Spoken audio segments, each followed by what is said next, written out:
Hey there, Shrine Runners! Hello, and welcome to the Fox Shrine.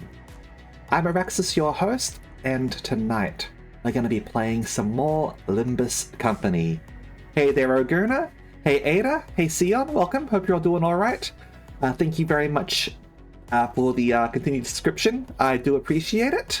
And Sion, you're probably not going to be saving your time, really, considering I take longer to play an intervallo than you would take to read it yourself. But I suppose if you weren't going to be playing the game this minute anyway, and you're going to be having this on the background listening to me read, then I suppose you'll be saving some time. I don't know, you do you, right? You do you. But yes, we are indeed going forward with the next intervallo, which is going to be all about sweeping. Nocturnal sweeping. So, without further ado, let's get into the game, shall we? Alrighty then. Now, as per usual, do let me know if there are any issues with the audio or anything like that. Sometimes we've got things a little bit loud, yeah. But before we do that, let's just do a tiny little bit of rolling, shall we? Just a tiny little bit. We'll do this here. We'll see if we get anything.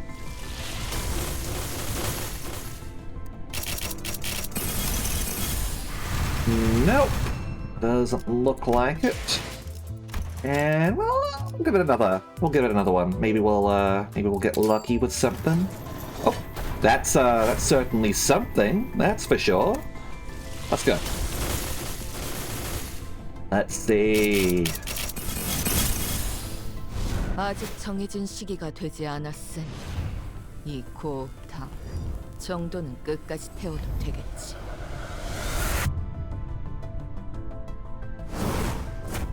There we go. And that is going to make it a whole lot easier for me in terms of grinding. We got ourselves the new identity, and she's going to give us a boost to event currency. So we're definitely going to be fielding her. Sadly, didn't get the announcer, but yeah, let's add her immediately, shall we? So, hey show pack, and I did save for this. Did I have the takeoff ticket? I do have the thread. Oh no, I do. Here we go. So, let's go. Level you up to full. There we go. And uptime wise, oh, hold on. We have a thing for that, don't we? Consumable. Take off module, uptie ID to tier 4. Ryoshu. And here we go. So, Heisho Pack will be uptied. We'll get a little bit of a story about her. So we'll do that before we get into things.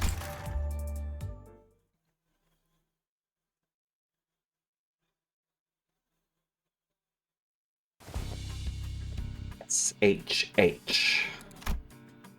I doubt you're telling me the shush. Haven't I told you that your contractions are causing communication difficulties?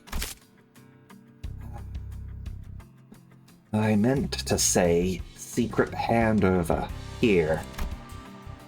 The child sighed deeply, frustrated at the other's lack of comprehension, and tossed a small piece of dried bamboo scroll at them. There was something scrawled on the scroll with a brush. Our next assignment, I see. Summarize it for me, though I doubt it's anything more than another mindless slaughter. What's that?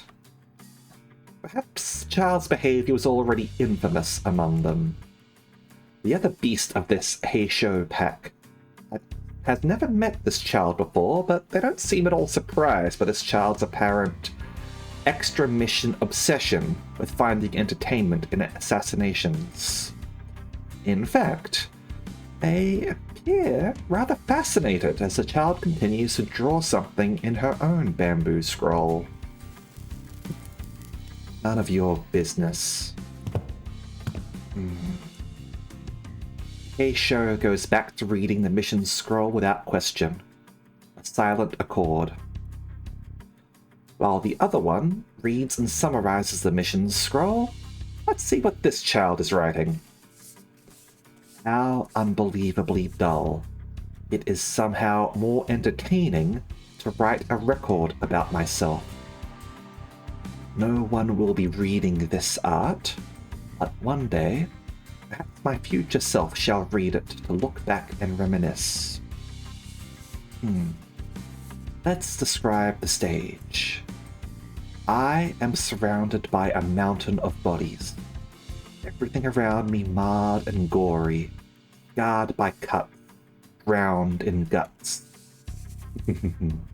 That rhymes. What? Nothing. I should make a record of this before my memories grow faint. Yes, suddenly, one moment, I had become a beast. I'm certain there were moments lost to the fog that could have become radiant masterpieces, yet all have been burned away, my chagrin. I have memories of having served a lord once, yet it was not like this. Maybe. I don't care for my current lord anyway. Well, like always, the only change is the hand that holds the leash.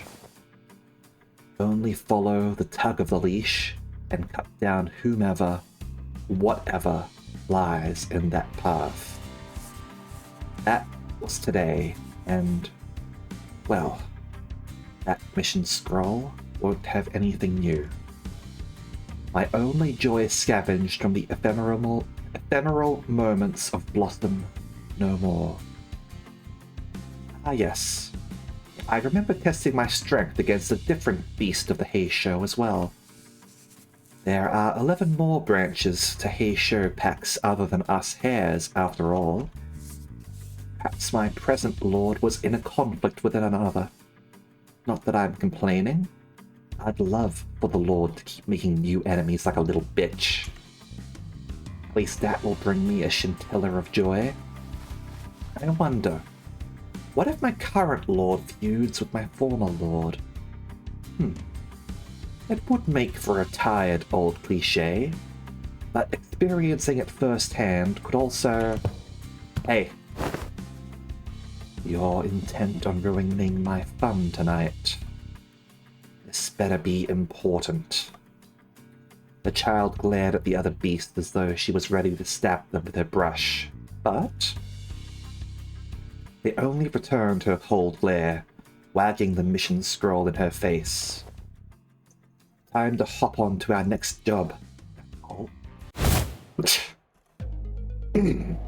The child wished to record a scene of her fights, perhaps. As beasts of the Heisho pack have no need for unnecessary recollections, the memories can wither away at any moment. But having the time to write anything at all was a luxury these missions could not provide. That's a new song. I'm guessing that's going to show up in the Intervallo. Beasts of the Heisho pack are here! They said the Mao branch? But maybe we can get a first-hand account this time. Oh ho! Her eyes widened slightly, becoming oval-shaped. Then her lips curled upward, noticing something that caught her interest. You're wearing a nice fabric. Have I seen it somewhere before? Wait, you're... Me? I'm Rio. Get your shit together! We're hares! We don't ask each other questions. We do not know where we each reside. But once called to a mission, we gather and become a husk of hares. Together, we complete the mission and scatter once again. Damn it. Only I still had Heisho packs of my own. You shouldn't have made that stupid bet. I shouldn't have wagered my own beasts. But now Branch was mine. Aha. The child lets out a brief cry of what sounded like joy, realizing what it was that had been tickling her mind this whole time. I remember now, from a passing memory. So maybe this one's one of my past lords. This cliché is playing it a bit too safe. Wait! If we know each other... No, she doesn't. The target crawled towards the child, about to plead at her feet, but the other beast stepped in. They knew that this child wasn't stupid enough to jeopardize this mission, but a Heisho has a line they mustn't cross.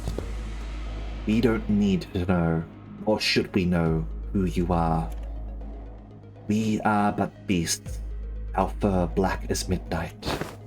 We do not remember the faces of those who must be forgotten. Ah, yes, of course. Surprisingly, the child does not appear to be upset by this sudden interjection. In fact, she appears rather content by this turn of events. Yes, so that's what it's been building up to. We splatter before we scatter. You could see it already, this cliched scene rising to its climax with a one-liner for her to finish off its theme. Never should have trusted a beast that is black of fur, right?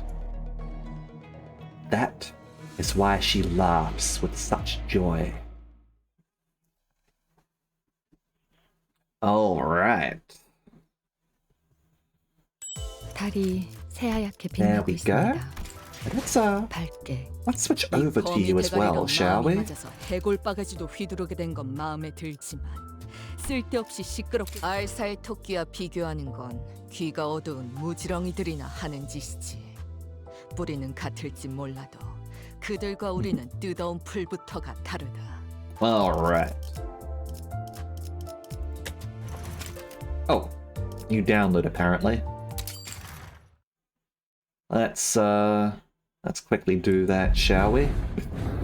Guess there was some sort of bug or something.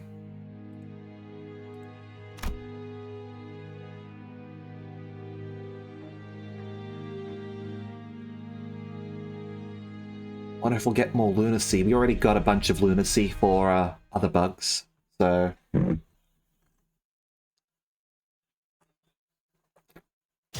달이 기울었다. 뒷박질할 시간인가. 기대되는군. 오늘은 또 어떤 비칠갑이 벌어질지. Just more about Honglu there. Let's see anything here. Maybe it's on Steam. Alright. So, we are now up to Nocturnal Sweeping in District 8 H Corp. Let's go.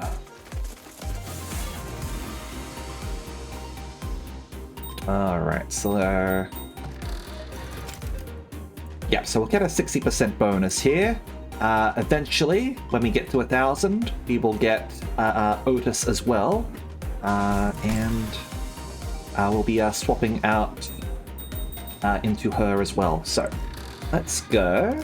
Happy New Year!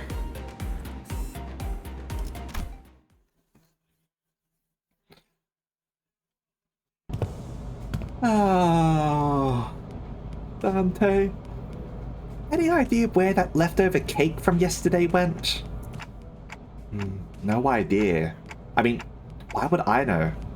I can't even eat. Darn.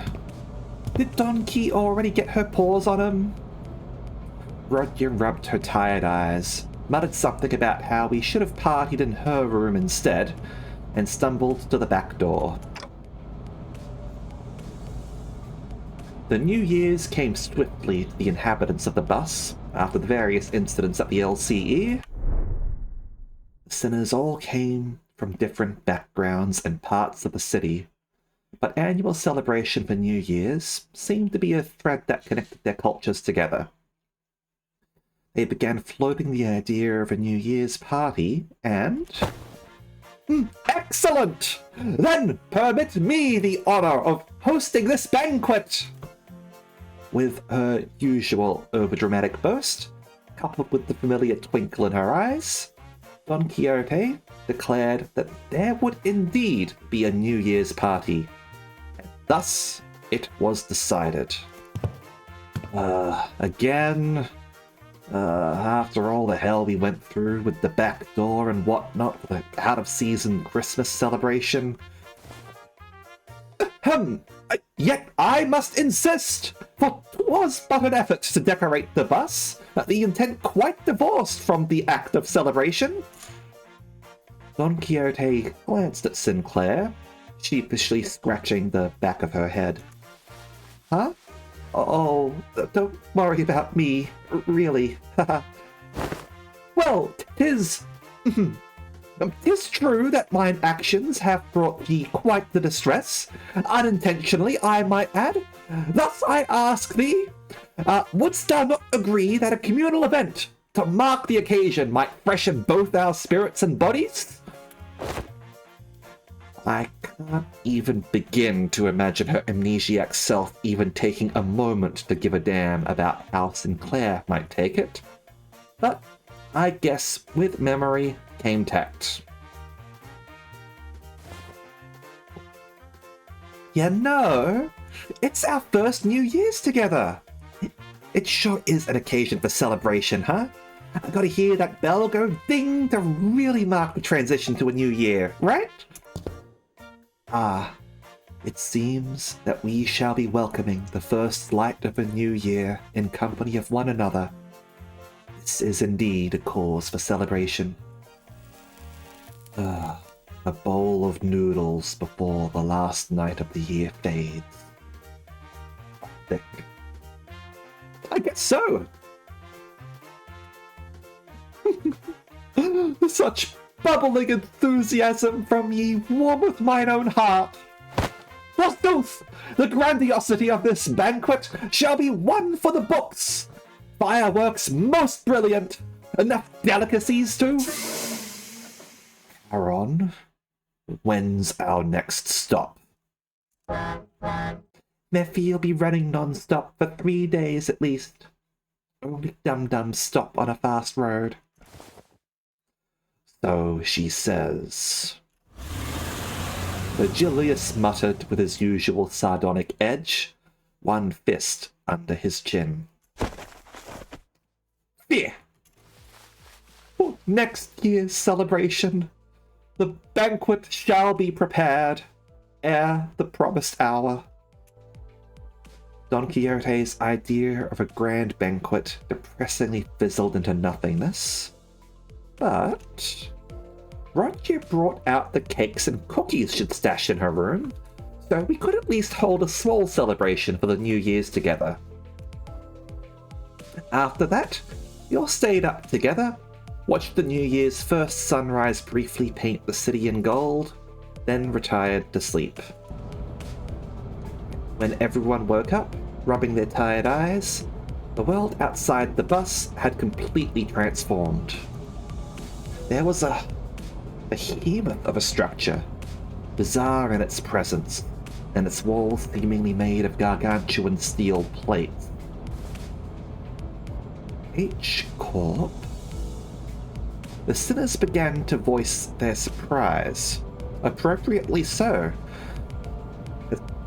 as what came into view was different from any of the nests we'd passed by on our journey thus far. Is that massive structure all one building? So I guess H Corp must be built more like an arcology then. A single self-contained environment.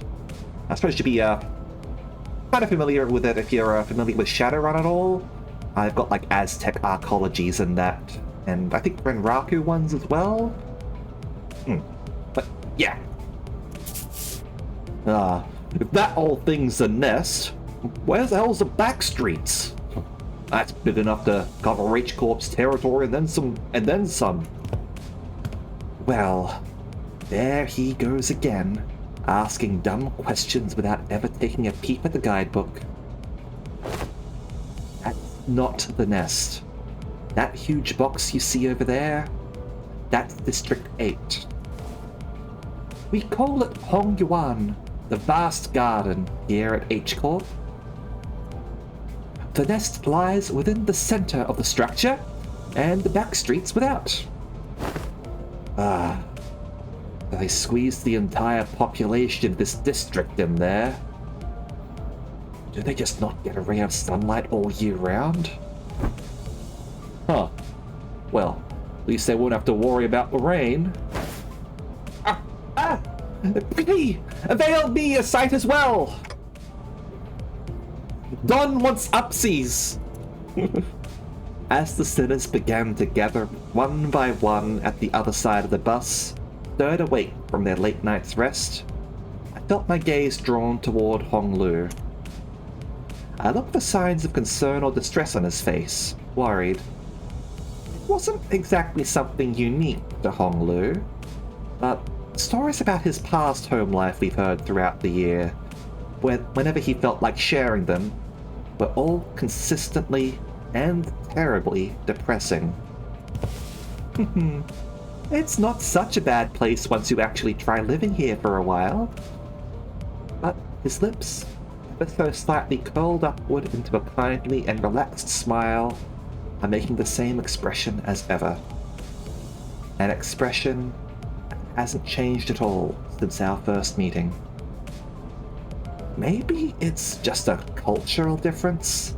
Kind of like how Hong Lu can be so nonchalant about things that could give most people pause. But actually, no.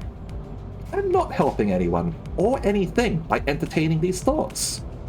My job, at this moment, is to keep a close eye on Hong Lu more so than usual.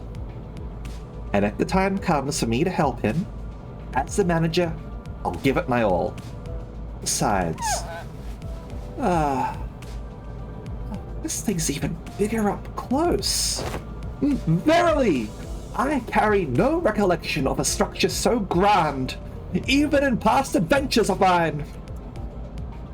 If my efforts aren't enough, I know I can trust the sinners to lend me a hand. Hey, let me see too. I collected my thoughts and approached the sinners who were flattened up against the glass window to get a good view.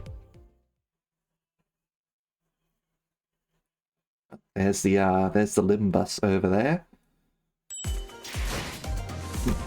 Alright. The duel, huh? Alright. Well, we've got something ready here. Now, I need to switch you out. Oh, already done that. Okay. 이제야 부르나 이제야 부르나 이제야 부르나. So we're actually going pretty good on orange here. Low on purple and red. Is this something we want to fix up in some way? 고래를 향 관리인 영광입니다. 말뚝을 쑤셔 넣어주자. 고래를 향해. Okay, we could take someone out. 고래를 향해. 화점에 두지. 고래를 향해.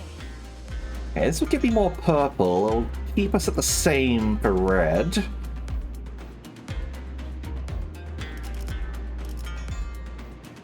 Might be a good idea.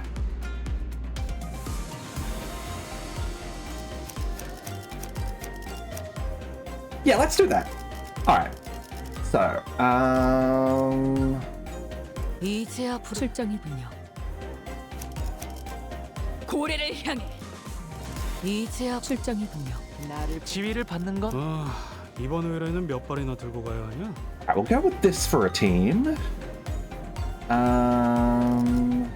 And secondaries will be 허점에 두지. 출발. 말뚝을 like that.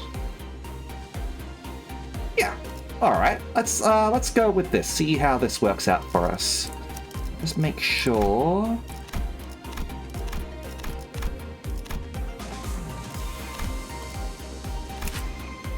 That's a burn ego. What's that'll bind? No, that sort of responds to bind rather.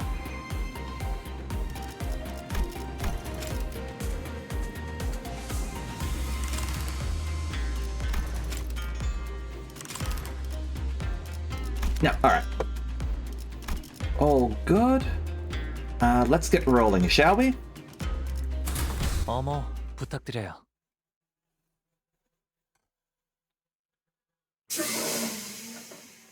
Once we left the bus... Oh man. I believe we have to get off the bus here. We have to make a formal complaint against H Corp for this crap. What the hell were they thinking? Doing shoddy construction work at the entrance of the highway that leads straight into the nest. Many causes there may be to such construction projects, yet perhaps an early warning sign ere our approach to the site would have been as sensible as... Were it not for young Charon's most valiant drifting! I shudder to even imagine the terrible possibilities. It would have been a most awful end to our adventure. It's no surprise that the sinners all had a piece of their mind to speak. As we drove up the entryway, we unexpectedly came across a mess of badly put together steel plates blocking our path in the middle of the road. Charon quickly spun the bus around, which meant that everyone ended up being thrown around like ragdolls. Good thing that there was another road off the highway that leads into the city, right? I bet Karen would have tried to reverse gear all the way back to the last interchange. But looks like we'll be going through all these winding alleyways to get to the nest. It's so dark in here. We were greeted by a dark street upon disembarking from the bus, illuminated only by faint strands of light. It was immediately obvious that we found ourselves in the back streets of H Corp. Looked pretty impressive from the outside, but no different from the other back streets inside, huh? Yep, it's a familiar sight. Gotta say, it's getting real old. I ask thee, is the nest of this district shrouded in such darkness as well? No. These particular sites are limited to the back streets of District 8. The back streets of this district weren't very different from the other ones we'd visited in the past. People hurrying through the streets as though they were being chased by something. People scowling and glaring at the ground with some sickness or discomfort. Themes all too common in every corner of the city. There was one thing about this place that stood out from the other districts, however. They're kind of reminded me of the former G-Corp soldiers back in District 4. What? What do you mean? You mean those fellas?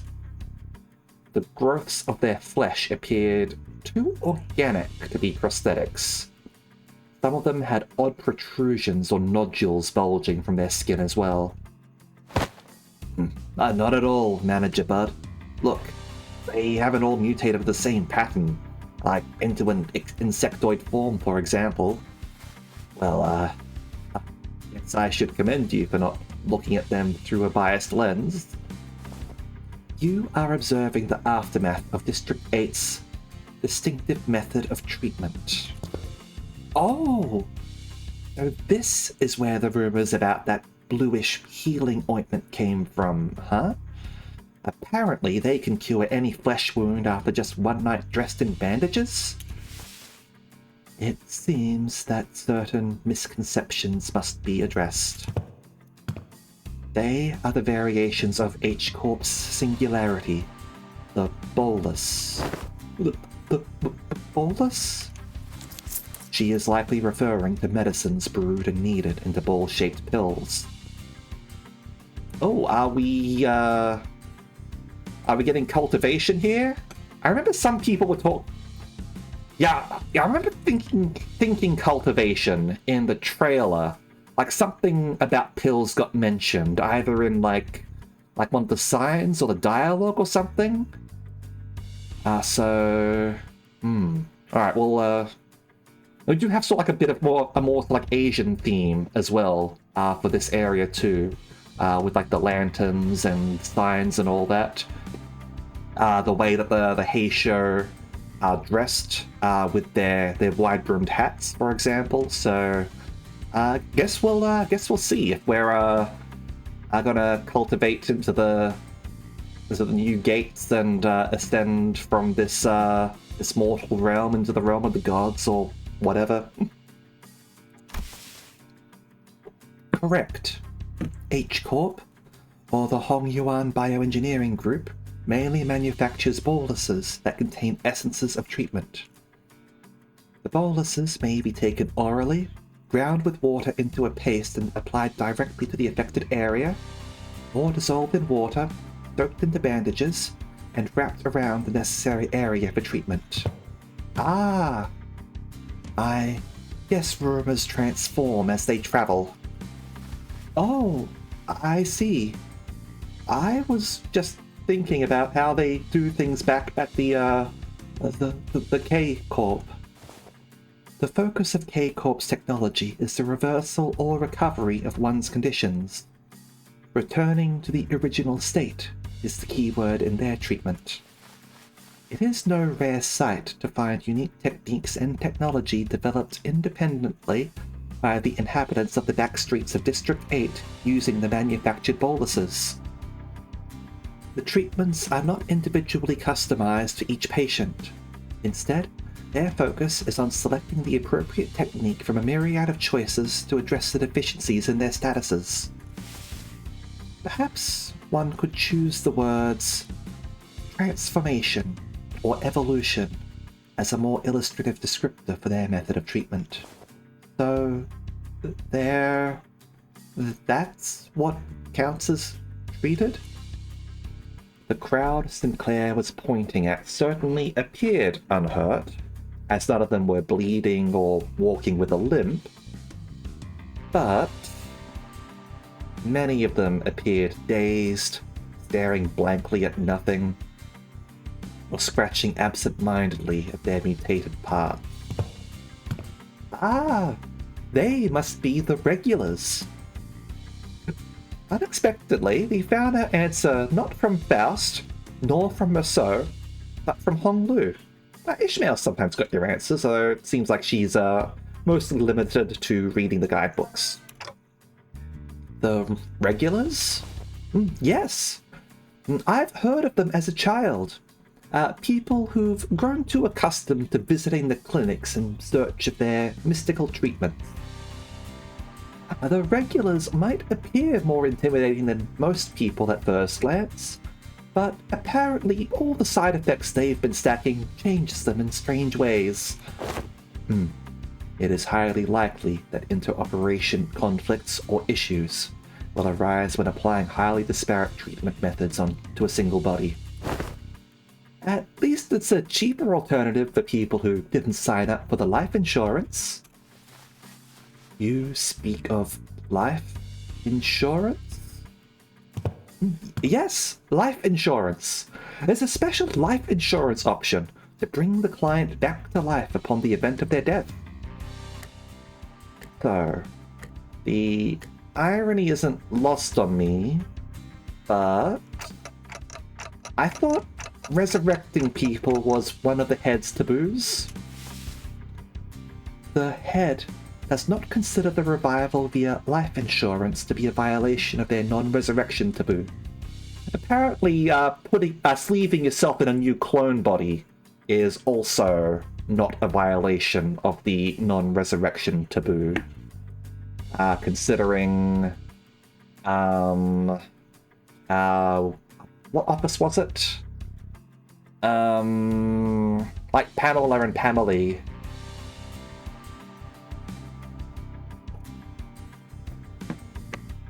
Their office, whatever it was. It is likely that, on a technical level, this revival is actually categorized as brain resuscitation as opposed to a full resurrection.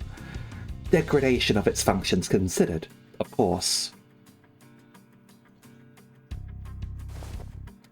Another fatal downside to this technology is that, unlike the manager's clock winding, the subject cannot be brought back if their brain is destroyed. Also, there is a risk of significant losses in the process of information transference. So it's EVE Online resurrection. You die, but you get some of your skills back. You come back, but you've lost some of your skills that you've developed over time, right? Losses, huh? So maybe some of their mutations could be more than just the side effects of these treatments. Maybe. But I heard it takes more than 1 or 2 revivals to change that much. And since apparently people in the back streets could never even dream of paying consistent insurance renewal rates, so... After all, who would sign up for insurance if using its services would reduce them to such pitiful states? Yeah, they appear pathetic and pitiful to you rich bastards, don't they? You'll soon be in the same boat as them. Save some pity for yourself. Identify yourself! The stranger's voice cut through our discussion like a foreign instrument. We turned around to find a large group of people who were clearly up to no good. You must be the young master of that high and mighty Jia family, I can tell just by looking at your pretty face. Your friends, Honglu? No. Haven't had much chance to get acquainted with people from the back streets, so... Nope, I've never met them before. Of course you haven't. Too busy living large, playing gods in a whole different world from us plebs, huh? Not that it matters.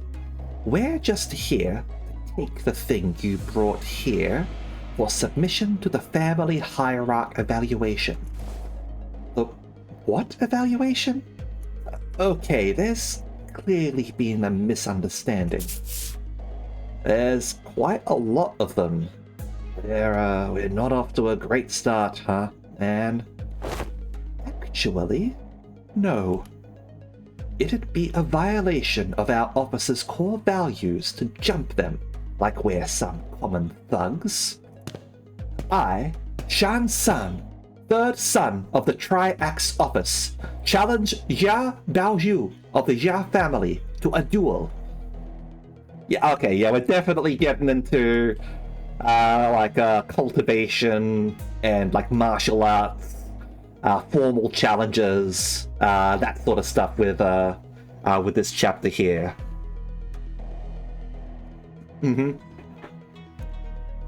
Our wager will be that the winner can take anything they want from the loser. Wait. What do you mean a duel? Duel! Oh man. Don is ready for some Yu-Gi-Oh! Don is ready for some children's card games. It's time to duel Yu-Gi-Oh! I have heard tale that duels of the Honorable Fixers of the Sync Association Eastern Branch announced their intent to duel by stating their affiliation and name instead of casting their gauntlets. And the pamphlet that young Ishmael had presented before me earlier presenteth the truth that the Triax office is indeed an office of the East, though they are indeed of a lesser quality. 'Tis a true, genuine, accurate declaration of a duel that we behold. I mean, you wanted people to read the pamphlets, Ishmael. Apparently Don's reading them now. So, it's just a fancy way of saying 1v1 me, let's go, innit? Go 1v1 me, bro. Oh, Heathcliff. I mean, this guy doesn't look too tough. What do you think, Faust? Agreed. This individual does not seem to possess any particularly exceptional skill that may pose difficulties for Honglu. I think it's going to be okay. I'll be back in a minute, Dante. You sure this is okay? I don't think you're going to lose against him, but, you know, just in case. No worries. I have some childhood experience with duels myself. I've done about 10 of them, I think. So, the rich boy's dabbled in some duels, has he? I think you misunderstand. I meant to say that I've done about 10 of them a day. Oh, but my grandmother sometimes let me skip them, so it might have been slightly fewer than that on some days. Oh boy. Every time we hear about Honglu's home life, it's... God, this boy is messed up. What? I, Honglu of Limbus Company? No. I, Bao Yu of the Jia family, accept this duel. Honglu stepped forward confidently as the opponent was processing what he just heard. For a moment, Honglu stood there in a stance that did not express even a hint of aggression, before curiously cocking his head to the side. Sorry, are we waiting for something? So, I always let the opponent get the first 2 moves in duels. Please, don't hesitate. Let me? You little... Your cocky pride shall be your downfall! The man who introduced himself as Shan San leaped towards Honglu. Then, after about a minute... Oh, is this happening? Oh man, he don't have a face no more.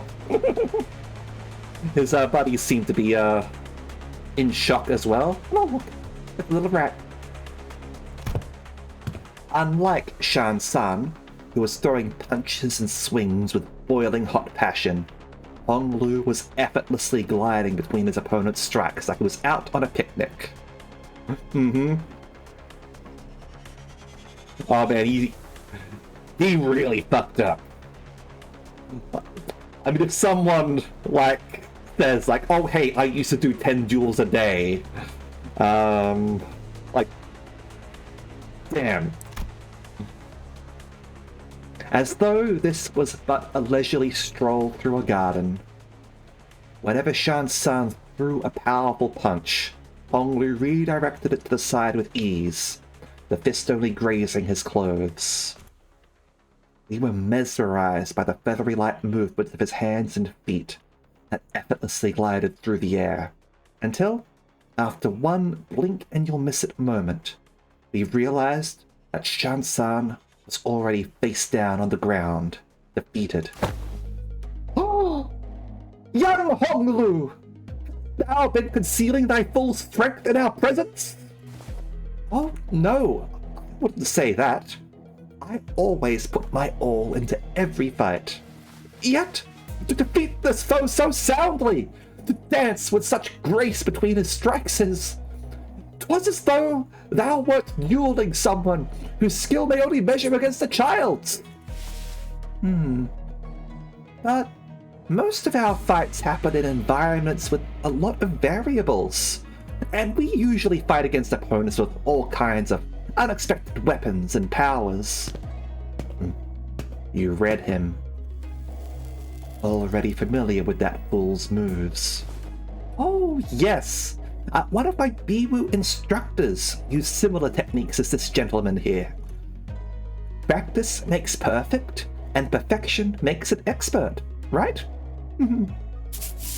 Right, but I'm not sure if that's entirely relevant here. Well, he's able to stand at least. I'm sure he will accept his defeat with grace. Well, anyways, looks to me like he soundly kicked your behind in this duel. Let's through, why don't you? And preferably not do the thing I think you're about to do. This duel wasn't overseen by a notary office anyway, and our employer's not gonna let this failure slide if we just leave. Hey, don't just sit there! Move your asses and jump them! Pathetic. I can kinda see how we're becoming experts at getting jumped. With bitter cry of the defeated, his gang rushed toward us. Ah, man, you really think you're gonna do better than last time, huh? 가서 할 수 있는 건 다 해보고 오라고. 저거 다 한 주먹거리도 안 되는 놈들이니까. Let's have a look at these guys. We've got awkward tri-axe office fixes and some deceitful ones as well. On Clash Win, inflict 2 bind on the target's next turn. They get agitated, so they become fragile when they panic. Gain haste, inflict bleed, coin power if they're fast. Okay, so some similarities with Heisho. Except they want more bleeding, huh? And gain 3 shield. Unmannerly attack. More damage based on clash count. These guys are weak against slashing, huh? Alright. Oh, I didn't actually check what sort of Alright, you're slashing. Excellent. That's a pretty cool design there as well. Let's just take a moment to look at Ryoshu's Heisho pack outfit. Alright. Well, let's go. So, got you over there. Mark the target. Our speed is definitely higher than this guy. And we'll be able to gain Strider as well, which is good. Strider is good because... Not that we didn't actually look at her skills or anything. But she's a combination of like haste and rupture. We don't actually have a lot of rupture, unfortunately. But who knows, maybe we'll get around to making like a rupture group at some point. Yeah. We can see over here. Yeah, 10 plus speed, deal more damage. Got some rupture count over here. We've got Strider, which gives us haste 5, so that's pretty damn incredible. And Deathrite Haste is a way to rupture on someone as well as inflict like extra damage, as well as proc her passive over here to deal more damage. Fairly simple actually compared to some characters that have come out. And she's also got a reuse on hit, which is always nice to have. Alright, so do that. Yeah, that looks good. And do a little bit of stowing. Alright, let's go. 림박스의 춤, 아름다운 것, 그렇지 않은 것, 흐트러지게. 효율적인 대처로 개체를 꿰뚫었습니다. 참고로 기계는 입에 달린 말 따위 쉽게 하지 않아요. 통 끊기.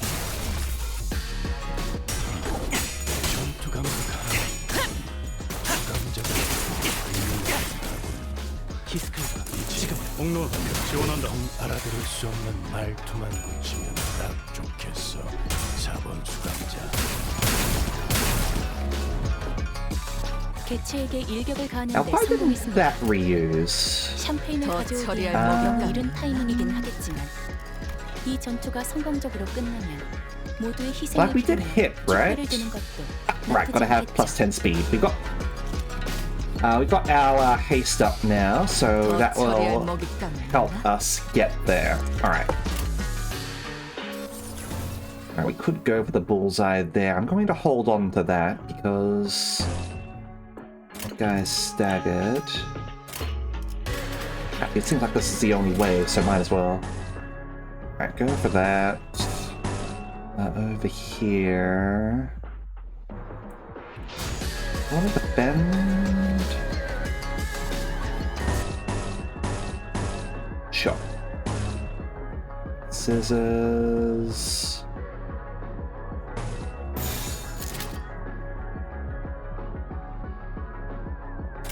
There we go.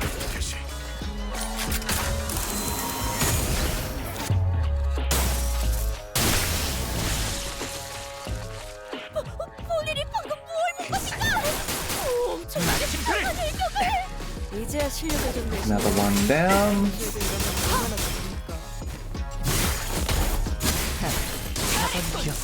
공로 지원한다. 지금을 반복한다. 직원들이 우세한 환경에 있습니다. 관리자님이 Alright, so they're all 진화를 집중해서 agitated, 듣고 they're all 있었다는 fragile, 결과겠죠. so 이런 과정들을 통틀어 신뢰라고 부른다. let's just go, shall we? 긍정적인 변화는 아직 죽지 마. 아까처럼만 해. 거쳐. 그럼 이번 전투도 쉽게 갈 수 있을 거야. 필살의 절묘한 하나비였다. 담겨 있지. There we go, not too complicated. Of course, it is just the start of the chapter. This really isn't the great start, fellas. It's never easy, is it? Hey, at least we got a nice warm-up. Wasn't all bad. I don't know. It seems more serious than our usual street brawls. Ishmael's right. They weren't your everyday thugs who pick fights with random people for no good reason. They were contracted by someone to specifically target and eliminate Honglu. And given how open they were about their intent, calling it a contract? It doesn't seem like whoever gave the contract was exactly going for subtlety. Then maybe this is what Jia Jishun was talking about way back when she mentioned surviving as heirs? Whoever's behind this must have a bone to pick with Honglu. Indeed. It seems we must expect more skirmishes like this going forward. Alas! Was this trial not readily overcome? Not the point. Think on it a little more. Seems like they're assuming that Honglu's brought something here in order to participate in that family hierarchy evaluation. Then there's no reason to assume that we've seen the last of them. They're going to try again to take out the competition. A highly accurate assessment of the situation by the executive manager. I expected no less from someone of your genius. going for the classics of brown-nosing today, Otis? Since when was it brown-nosing to compliment a job well done? Do you not expect? This inane conversation is most riveting, but I would prefer some silence while we wait. It seems that the company foresaw such difficulties. They've sent you a support team to help handle this issue. Ooh. Are we going to get our friends? Well, our friend, rather. We heard voices coming from behind us, and from where Virgilius pointed. My, you guys still haven't learned how to stick to the plan, have you? It really threw me off when I was told to meet you in some backstreets location, away from our agreed rendezvous point. A familiar voice. A voice we could not forget. Yay, it's Sound! Been a while, everyone. Yeah, I'm not sure if we saw it on stream, but we did get informed that Soud did manage to get rescued and survive after the events of Kanto 3, thankfully. Just Soud, unfortunately. Oh, hey, it's Pilot! Hi, I'm here too. We've got ourselves an ad break at the moment, so we're going to pause the game for a moment, and then we will resume with our playthrough of this, shall we? Resume with our reunion. All right, see you shortly.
All right, we are back with Limbus Company. Let's resume with our reunion, shall we? Hi, I'm here too. We turned around to follow where the voices were coming from and recognized the two people we've been hoping to see again. But literally just before the other chapter. 그 정도 화력으로 우리 사무소를 막을 수 있을 줄 알았냐? Alright. 저놈들 무기까지 주어서 So 철수하자고. got 100 of those already. I think we need 1,000 to get Otis. Considering Heathcliff gets a whole bunch of extra turns, makes sense why he'll be up there and also has a nuke button. Alright. Just double check. Yeah, 1,000 for Heisho Otis. Alright. So, a guide. Let's go, shall we?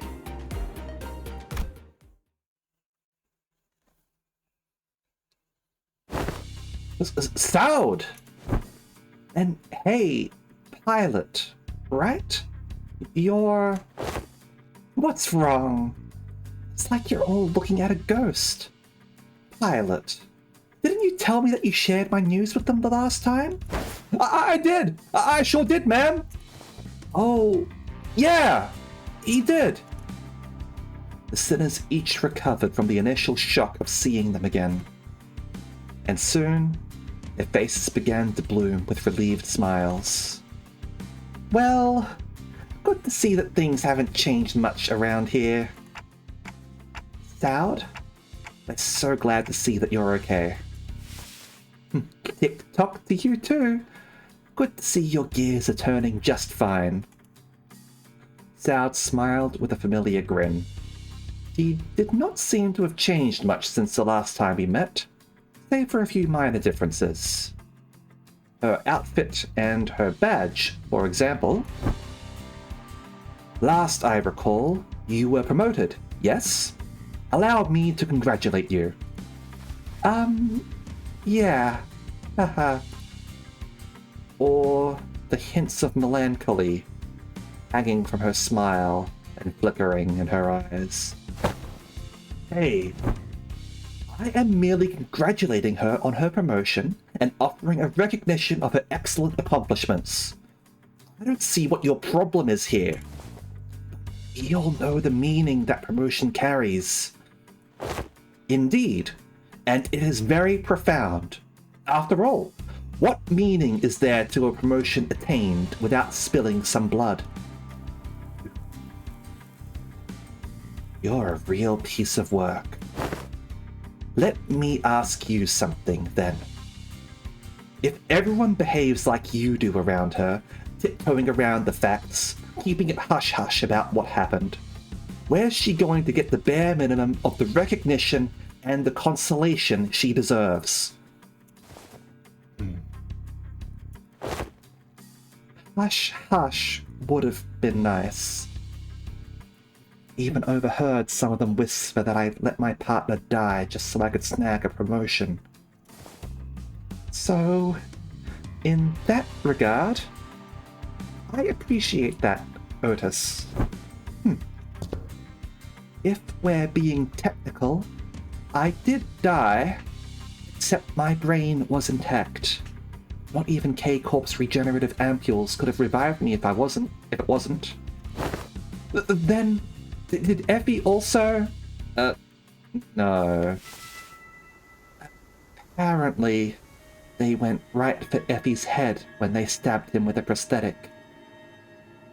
According to the coroner's autopsy. K-Corp ampules. Life insurance. Neither of them can revive someone with a damaged brain. It is what it is. Anyway, let's not dwell on the depressing stuff. We're here for work. Let's get some work done. So let's talk about work, okay? The pilot? Yes, ma'am. Well, let's see here. Coincidentally, I happen to make friends with a fella who has ties to the Gia family, so I brought him over. Hey, is that everything? Yes, sir! Briefing over! Just as everyone was reeling in stunned silence at the least informative, least helpful briefing we ever had the displeasure of sitting through, Ishmael was the first to catch herself. She looked up at Saud. Saud? Can we rely on you for some elaboration here? Briefing was a good demonstration of the necessity of educating the 5 W's and 1 H principle. Who, what, where, when, why, and how. Basics of journalism, essentially.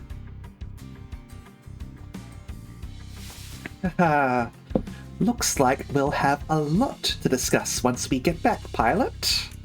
Did I do something wrong? Buddy, just stop. You're digging yourself a deeper hole with every word. Gregor quickly leaned in to warn Pilot, but it was likely too late. A nigh unnoticeable crease had already formed between Saud's brows. Prior to commencing this high-priority operation, it was necessary for us to find individuals with connections to H-Corp. So we, as the preliminary observation unit, were put to the task, and we managed to establish a connection with an individual. I don't think he's dead. I think he's going to wish he was dead, however. Also, hey Kuro, how you going? Oh, someone from my family? No, we tried, but your family proved to be a rather difficult nut to crack. However, as we were wasting our precious time with all of our leads, Pilot pursued an unconventional method to establish this connection. I really didn't hold back on compliments then. This is how you... Our collaborator is a former employee of the Gia family. After leaving the family, he now runs a lodging business. No, you still got 10 to 11 hour work shifts. When are you going to get off those? Hopefully you can get some rest. At least Limbus is a fairly relaxing stream where you can just like listen to me read for the characters for the most part. Hopefully it's relaxing.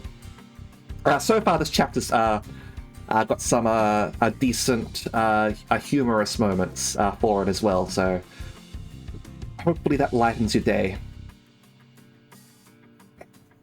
Excuse me. Then it is likely that he is far removed from the family politics. Less motivation for him to attack us due to conflicting interests. Yes, and according to Pilot's report, he still regards the Gia family positively. How can I not, considering the blessings they have given me? An unfamiliar voice butted into the conversation, as though to continue Saud's explanations. Okay, he's not old. That's my fault there. I'm doing pretty well, thank you. I was playing a little bit of Xenoblade Chronicles X. When I got home from work, finished my character, just managed to get to town just before the stream started. So I haven't played too much, but it's pretty fun so far. Just still gotta get used to it. Would probably prefer playing it on the TV, but I'm just playing it handheld, unfortunately. Still good though. I humbly present myself before the fellowship of young Master Bao Yu. Please, call me Qing Tao. He greeted us in a most polite fashion, before bringing his hands together in an odd motion. Oh, is this how people greet each other here? Yep. It's called the Bao Quan gesture, bringing fist and palm together to express respect and peace towards the receiver. Yeah, that's simple enough to imagine, especially if you've seen any sort of kung fu movie. Aha! Knights greet one another by shaking their hands for the self-same purpose. Forsooth, thou art indeed one possessed of a chivalrous spirit. Ah, indeed. Much did I worry about the qualities of people young master has surrounded himself with. But I see that he is in company of those wise in the ways of the West. I prostrate myself before the vast breadth of your knowledge. What grand generosity it is to open ajar the waterways of wisdom to quench my barren lands.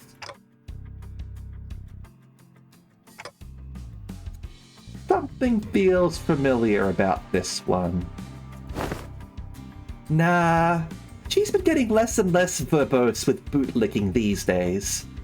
Not like this guy, for sure. That's true.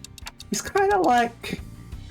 How should I put this? A bit much. Oh, what are you guys talking about? Communicating only by the sound of a ticking clock.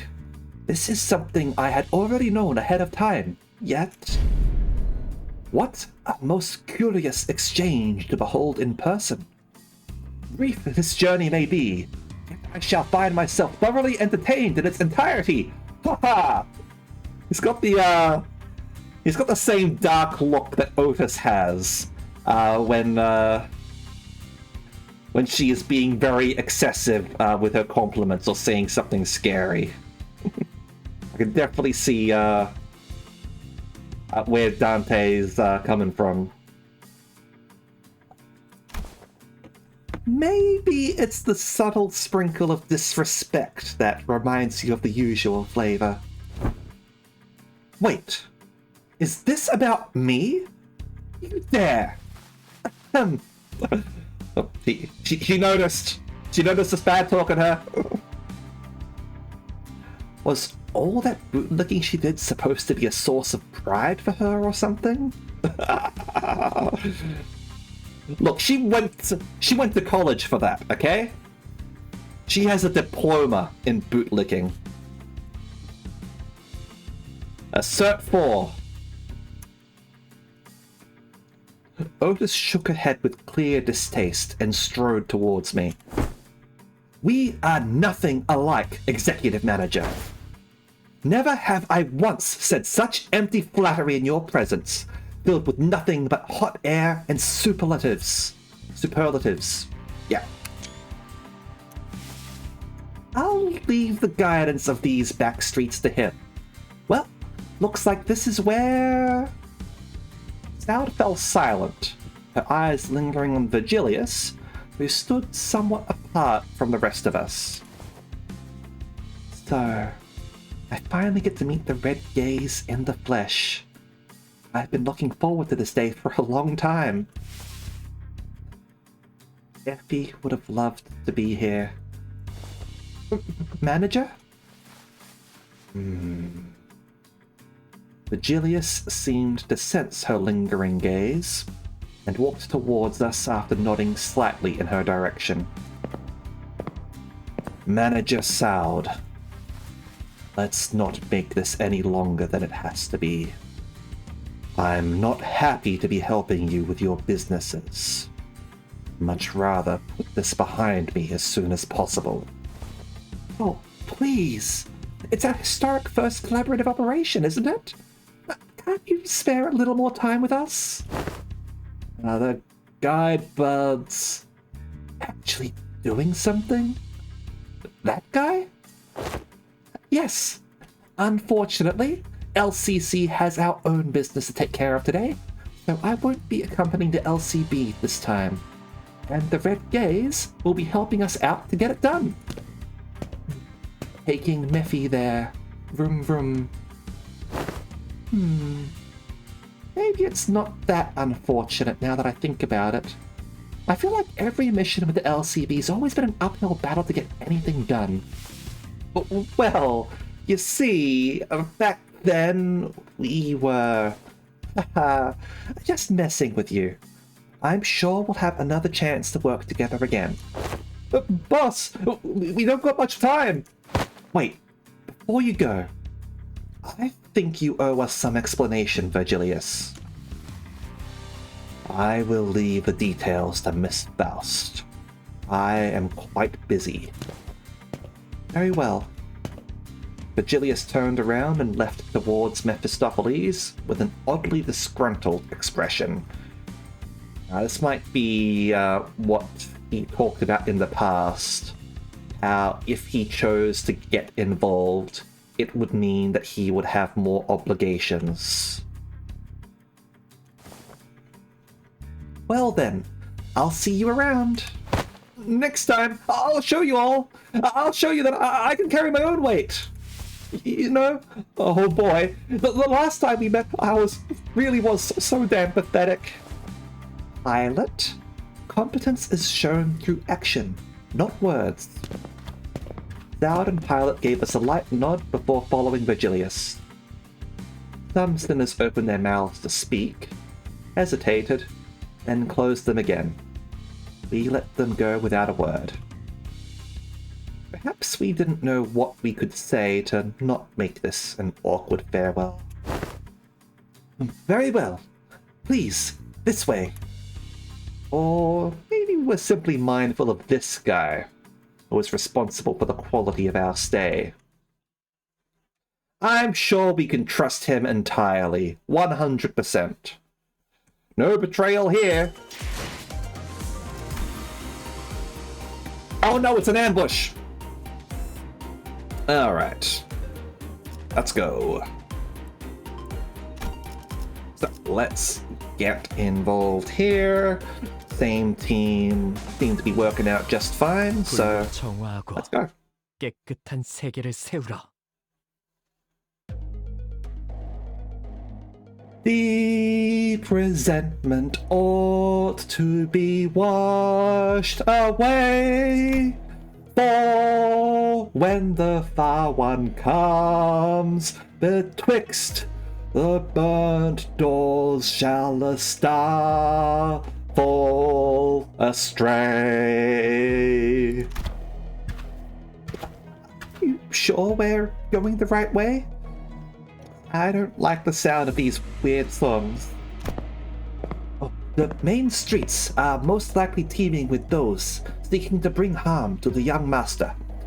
We must venture an alternative path.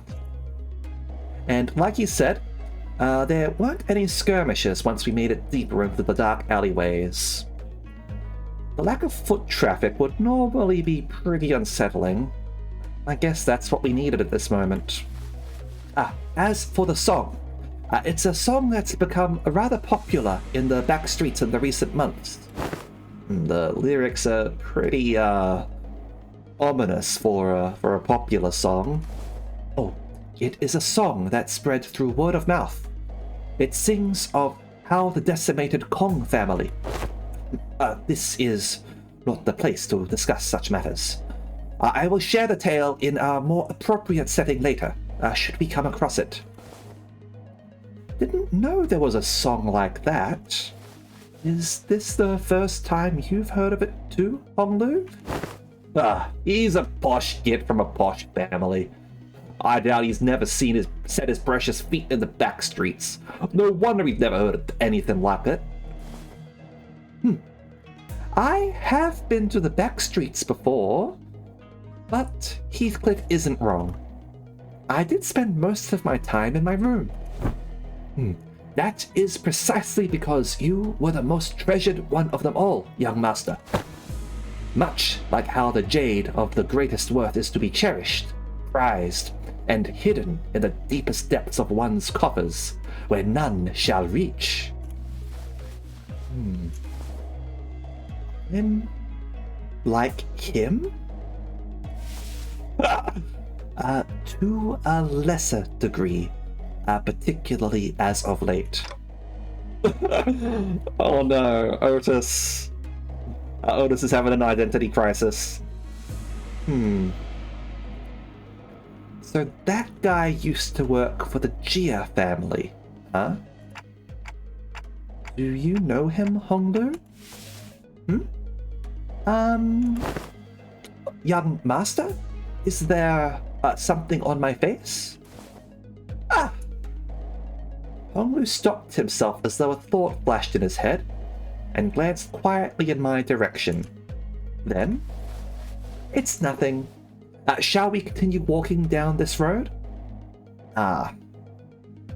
Honglu's realized something and he doesn't want to say it in front of him. "Indeed. Humble as I may be, I am very well versed in the roads of this area." Honglu shook his head at me as he casually changed the subject. It was... someone was trying to hide something we know from Qingtao. Should we be suspicious of something? He is a collaborator, only a temporary one. A degree of caution would be advisable. Given Pilot's clear inexperience and naivete, we would do well to remain suspicious of this character. Faust and Otis approached me as Honglu was nodding along and chatting amicably with our guide. Well, looking back at our journey so far, I think we learned our lesson about blindly trusting every collaborator we come across. With this growing mistrust in mind, I slowly made my distance from the guide before asking Faust the burning question. So, what was that about back there with Vigilius? Something about him going off to help them out?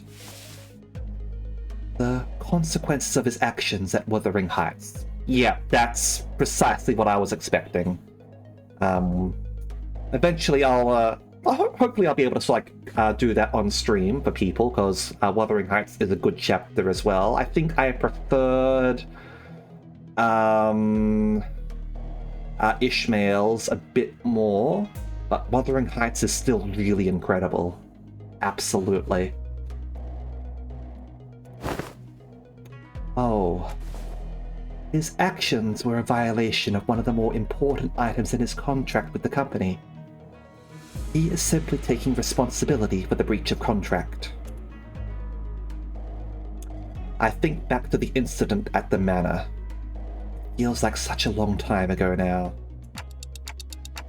Well, that's kind of a bummer. He really helped us out of a pickle. What? That's what they're dragging him away for? Is there a problem, honored guests? It's nothing! Nothing at all! No problemo! Right, Ryoshu?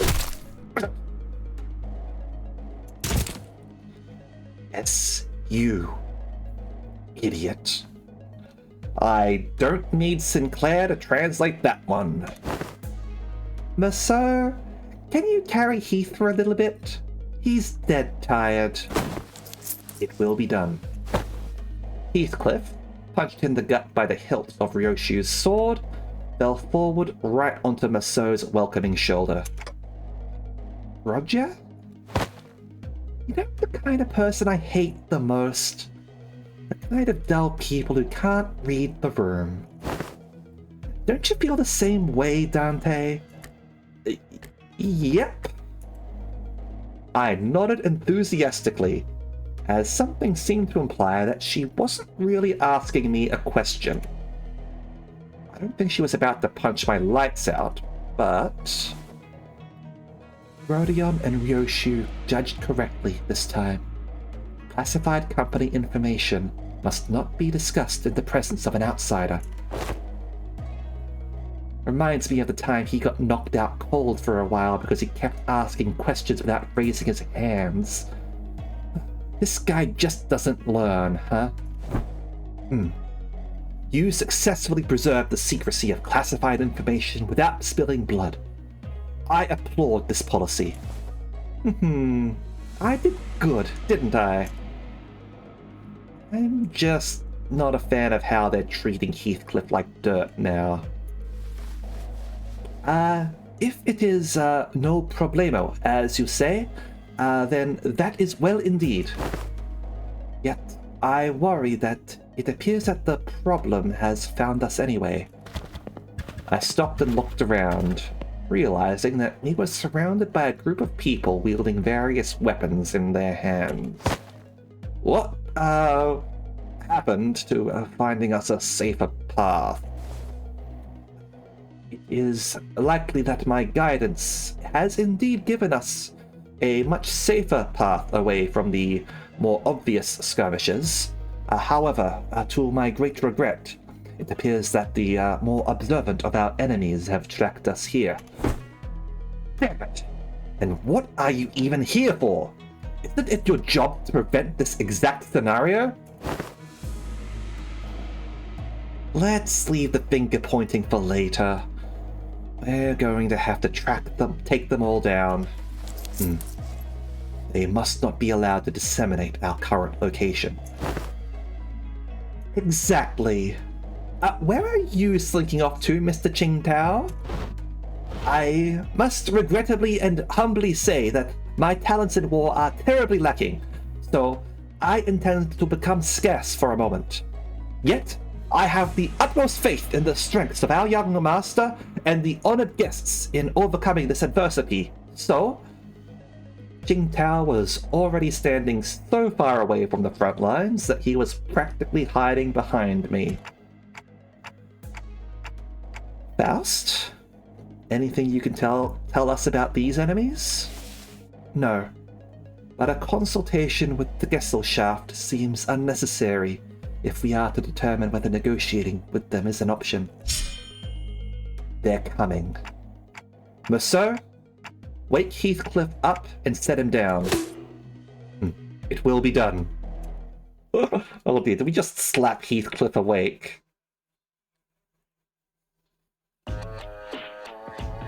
Alright. 귀하들의 전투에 낭보가 있기를 기원하네. Alright, so sharp-looking strangers, huh? Alright, so I've got the double sword style over here. Alright, so they don't even have passives. These guys suck. I do have paralyze. Alright. There are 10 of them.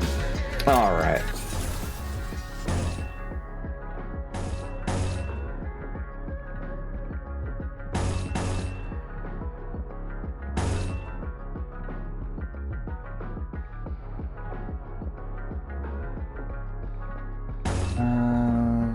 Let's go there.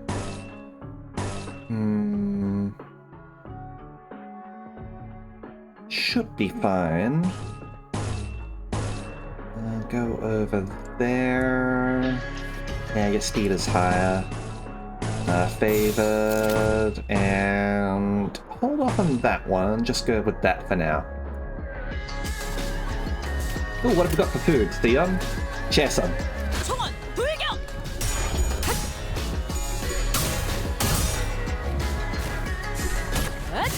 자! 숨통 끊기. Roll heads! Roll heads!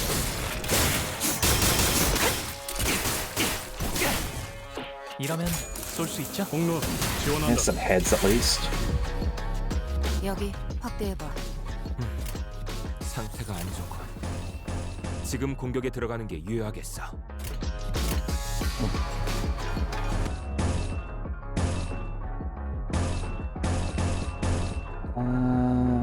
Yeah, just oh yeah, we can reuse this one, so sure. Go with that.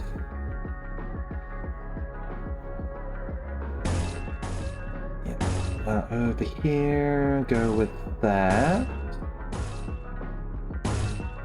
Again, we don't want to use that. We'll hold on to it. There. There. Yeah, you can full stop now. That sounds good to me. Alright. 떨거지는 잘라낸다. 이 작살엔 필살의 집념이 담겨있지. 보았나? 적은 이렇게 진리가졌다. 우리의 확고한 승리가 눈앞에 있다. 자!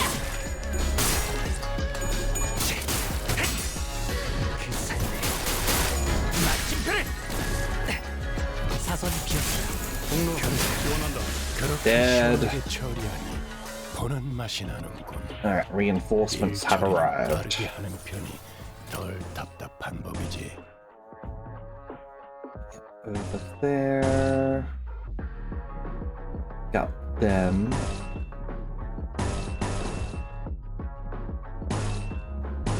He's still Heathcliff? Jeez, just targeting the wrong people. Still recovering, apparently. 타겟 포착 1시 방향. 기다려라.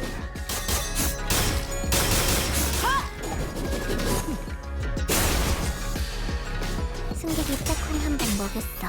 아름다운 것. 그렇지 않은 것. 효율적인 대처로 개체를 꿰뚫었습니다. 참고로 기계는 입에 달린 말 따위 쉽게 하지 않아요.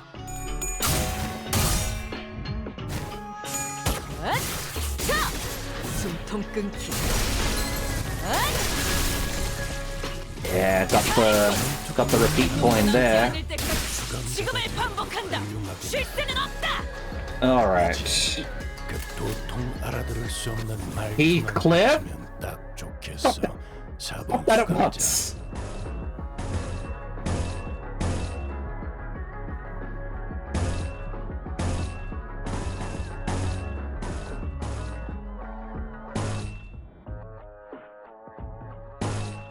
Alright, go with that. Acupuncture seems good to me. Yeah, let's pursue.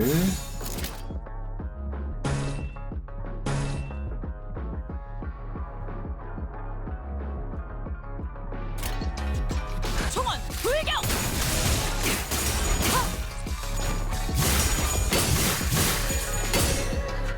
모델이 방금 뭘 본 것인가? 엄청난 공격이었어. 기념할 만한 걸.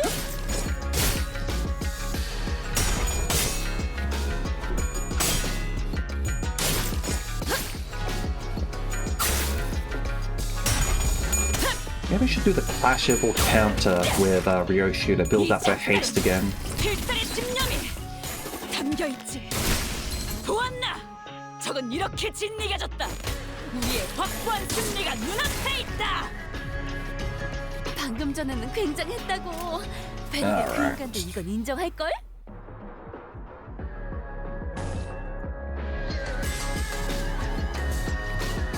Go. Go with that. All right, you can bullseye this one, and I think everyone else is just going to cut them down.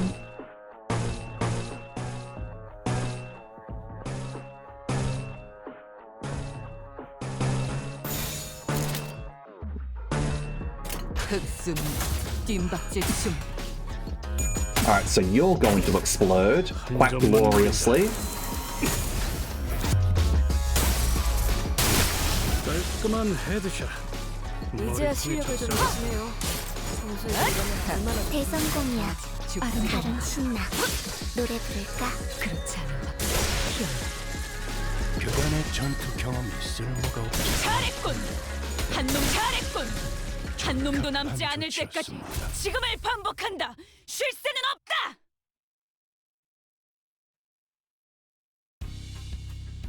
Hostiles in the immediate vicinity have been eliminated. Our collaborator, who'd been hiding far from the battle, quickly ran up to our side as soon as the fight ended. Are you unhurt, young master? Yep, I'm totally fine. Of course, our honored guest's martial skills were all exceptionally brilliant, but, young master, your light was the brightest, even among the incandescents. This humble servant could not hold back his tears at this wondrous sight. To witness such excellent martial arts from none other than the young master himself.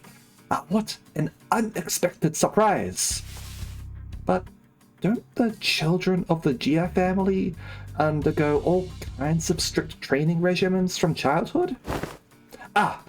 It was simply my assumption that a young master had ceased his trainings once he departed the family. Anyway, how do you think they tracked us down, anyway? About that. It appears that we weren't exactly tracked down. Perhaps it may be that the ilk who lurk in these parts of the back streets recognized the young master's venerable countenance. I don't think my face is that well known. Oh, the family hierarch evaluations are nigh. Every soul living in Hong Yuan must know the face of the young master, who is loved by every elder of the family. It must be that they are under the assumption that you are carrying something of great value. Family hierarch, huh? Didn't Jia Jishun say something about heirs back then? They all assumed wrong then. I didn't bring anything precious that the elders might be looking for. Oh, master, even now? I just couldn't care less about it. That's all. Besides, many of my siblings are much better fit for the family hierarch than I am. That's... that is indeed a relief. A relief, is it? But of course, it is a highly dangerous endeavor to partake in the hierarch evaluations. So it is a great relief to know that young master is not putting himself in unnecessary danger. Guess that could be a relief. Sort of. Well, now that we took them all down, shouldn't be any more on the way, right? Greg, can we not jinx ourselves for 1 second? Why are you laughing, Ryoshu? Now I'm worried. Please, do not concern yourselves any further. We will take a more clandestine path. I guarantee a safe and easy passage to our destination. I still have a hard time buying that. The lay of this place would constitute a perfect place to set up an ambush in most places. Yet you claim this to be the safer path. Yet I must ask you to place your faith in this humble servant, for Hong Yuan is not like most places. Fine. For now. Otis shut her eyes for a moment, out of retorts, then turned to look at Ishmael. Hey, Ishmael. You must have a pamphlet of this place handy, don't you? No way. You're actually going to read it? Why else would I ask? No, I mean... How could I not be caught off guard after almost a whole year of getting brushed off by everyone every time I plead with them to read the damn pamphlets? No, did no one think to? I will find my own intel if you're just going to ramble on and on with your grievances. Okay, fine. Here it is. Otis opened the pamphlet and began intently glaring at its texts, as though she didn't want to miss even the smallest detail of information in there. You know, one day we're going to get to the 12th canto or something like that, and everyone has read the pamphlet. Everyone. Suspicion clear on her knitted brows.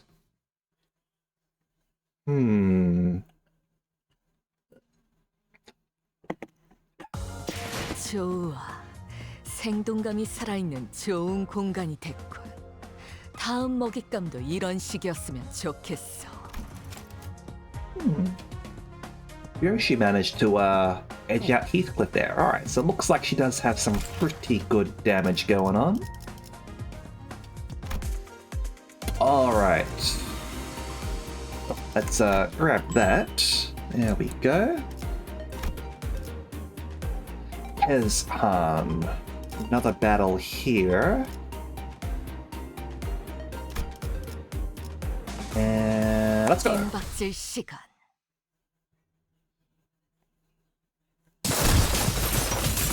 We were on a desperate run. All the while fighting off hordes upon hordes of enemies. That was fast. Oi! What happened to a safe and easy passage? Explain this shite! Oh, it appears that the young master's radiant countenance was made known. I thought we were finding a more clandestine passage. How come we're getting jumped by even more enemies? As I have said, the young master's radiant... At least try to give a little variation to your excuses.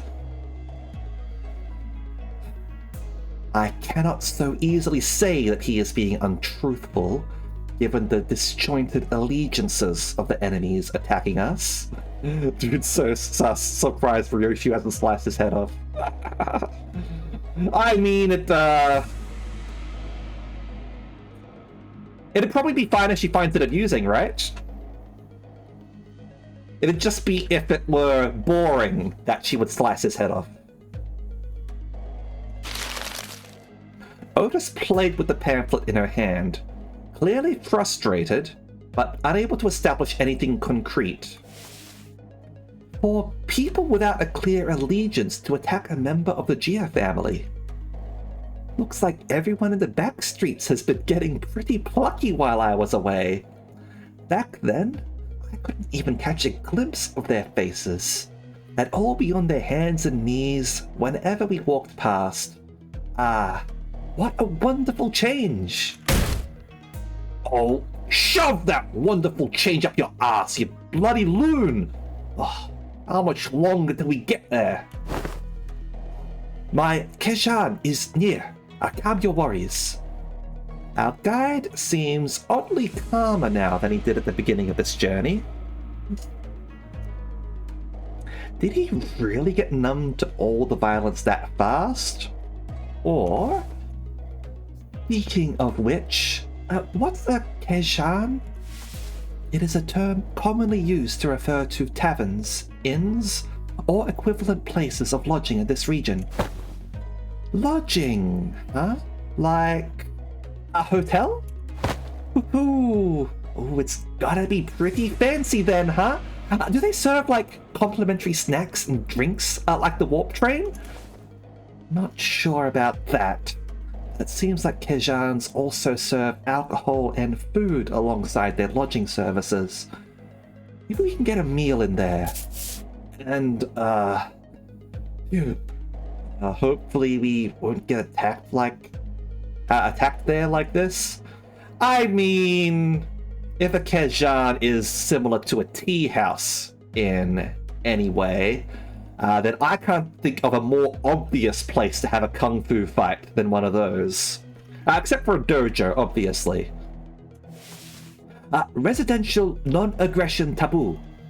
Any mutual acts of violence inside a residential building is, within this particular area and floor of Hongyuan, a taboo. A taboo. We may rest easy within then. Oh, alright. So it's a taboo. Alright, we're not going to be fighting inside.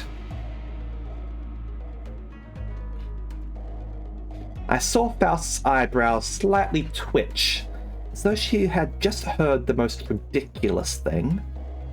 But I guess I'll ask her about it later. Oh, man.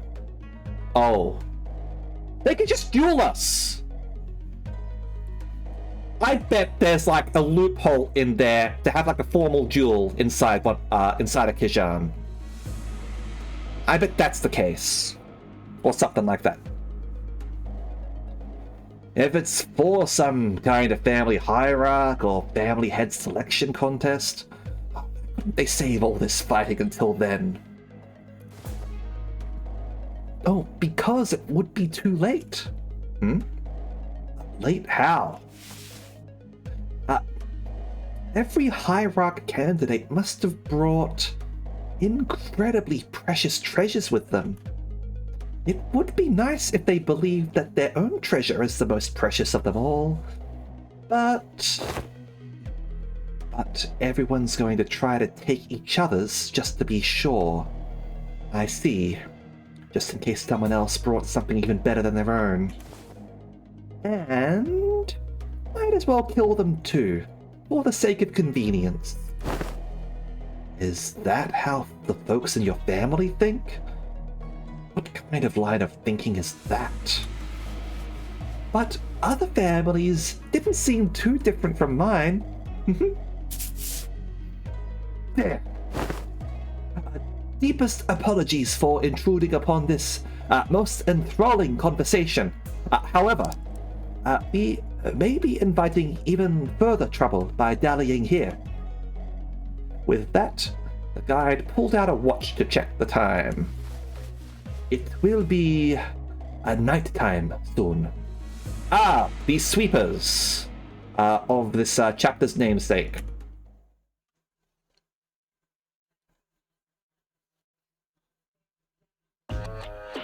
Just some more of these 대부분 goons. 분야에서 저는 최고의 성능을 내는 AI지만 응원은 조금 더 준비 시간이 필요합니다. Says sanity. 공감의 영역은 Alright, 잘 쓰지 agitated as well. 않았던 Alright. 기능이라 일단 먼지를 털어내야 하거든요. Oh, now we're going to power counter here. Hopefully this works out. Yeah, as long as they don't roll doubles, we're good. We want to get that speed up.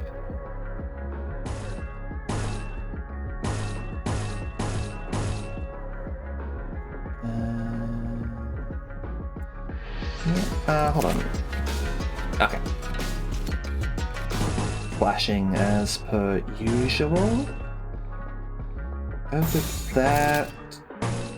And I can go with that to hopefully finish them off. 흑순 김박지추 이 작살엔 필살의 집념이 담겨있지.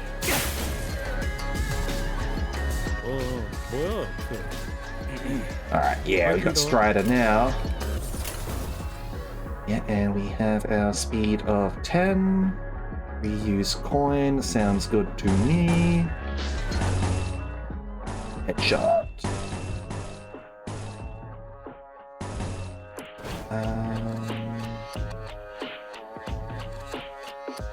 Would go with that.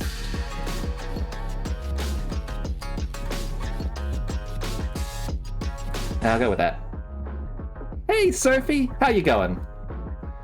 Limbusing is going pretty good in my opinion. We are doing the latest story chapter. And it's highly amusing so far. I feel like people who enjoy martial arts and cultivation stories would probably appreciate this chapter a fair bit.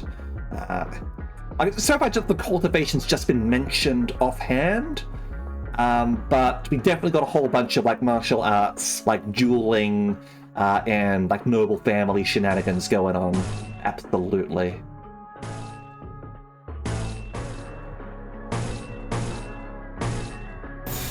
With that again. Okay, here we go.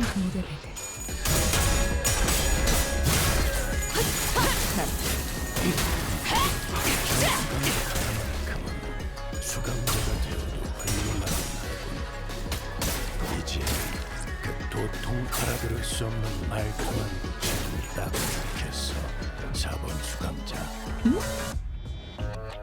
Well, hopefully your social care stuff's going well. Always good to get things out of the way where possible.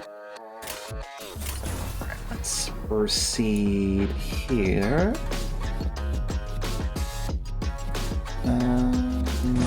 Do some extra damage here, why not? And oh yeah, this one's gotta be good. Go with that.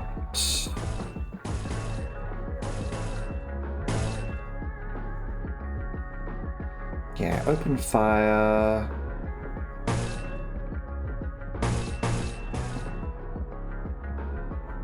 And yeah, just keep up the sewing.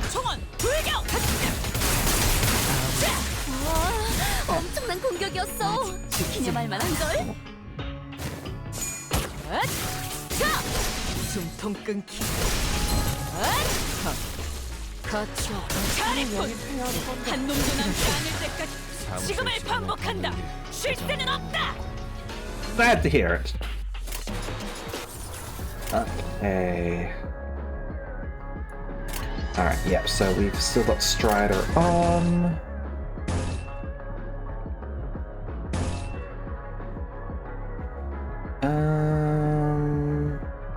Yeah, you know, while we've got the chance, we'll do that, and we'll get some resonance going on.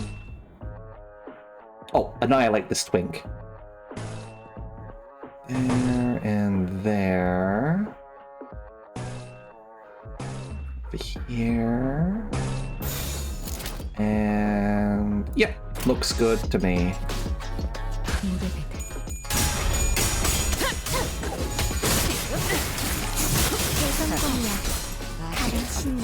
한 점만 노린다. 깔끔한 헤드샷. 머리통이 적절하다고. 엄청나게 아까처럼만 해. 그럼 이번 전투도 쉽게 갈 수 있을 거야.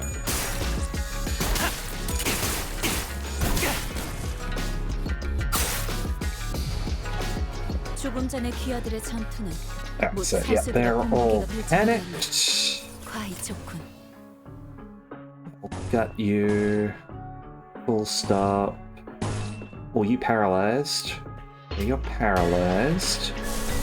I don't actually have any of yours because you're all red, huh? All right.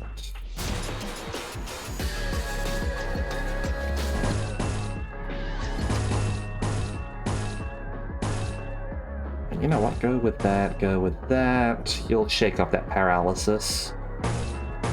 Over here. There.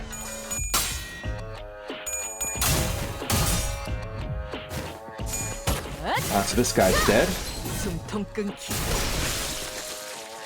그래, 그렇게 시험을 준비하니 You're dead. 예사롭지가 않은데? 저리는 박살을 내놨어. 덜 거쳐. 답답한 법이지. 죽어라. Annihilated. Now, here we are. Is this the place? After running through alleyway after alleyway, after turning corner after corner, we finally came across the site of several small buildings tightly built next to one another. At the center of them was a building lit with red lamps, adorned with a door plate with complicated-looking letters scribbled over it. This is shoddier than I expected. Hey, isn't this place a bit too trashy to house your precious young master? Oh, that is not our building. Please, look this way to see where our honored guests will be staying for the night. I knew it! Oh, I heard so much from Honglu about all the splendor, all the... Huh? He followed Qingtao's finger and arrived at a small warehouse of sorts, its exterior painted in black. That looks smaller than even Mephistopheles. Can we all even fit in there? Hey, that place looks trashy as heck, even for us. Let alone your young master. Oh, this is the nearest Kazhan we could afford to stay in, at least among the ones that I manage. Yet its location in the back streets heavily limits the level of decency it can afford. My deepest and sincerest apologies, young master. Oh, don't worry. We can't always sleep in decent places. It looks just fine for an overnight stay to me. You nuts? Can that thing even fit all of us in there? Oh, much did I wish to guide the honored guests to the family mansion in the central zone. However, time... Oh ho! The sweeping wave. Doesn't that start at 3:13 in the morning? I feel like we've got plenty of time to get there. Exactly. Don't we have more than enough time to get to the family mansion? According to the H Corp travel guide, the central area is only like an hour away from here. Has the honored guest traveled to District 8 before? Well, no. This is my first time here, but then one must ask how the honored guest could claim to have the full understanding of a place merely by flipping through a book when she hasn't had to contend with it in person? Innumerable, unpredictable changes await in this teeming jungle of buildings. The ever-shifting structures, the constantly changing paths, ambushes from foolish yet vicious syndicates, or even officers of the back streets. We are beset by danger from all sides. Such a bold, flippant approach to predicting the phenomena of this place is to court death. Even a toddler must know that. One fails to disguise. Oh, sorry. Looks like we've got ourselves an ad break here. So we will take a quick pause here, and we will resume with Qingtao's chiding of Ishmael for relying too heavily on her beloved pamphlets. Be right back for a moment.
All right, we are back, and it is time for some more Limbus Company.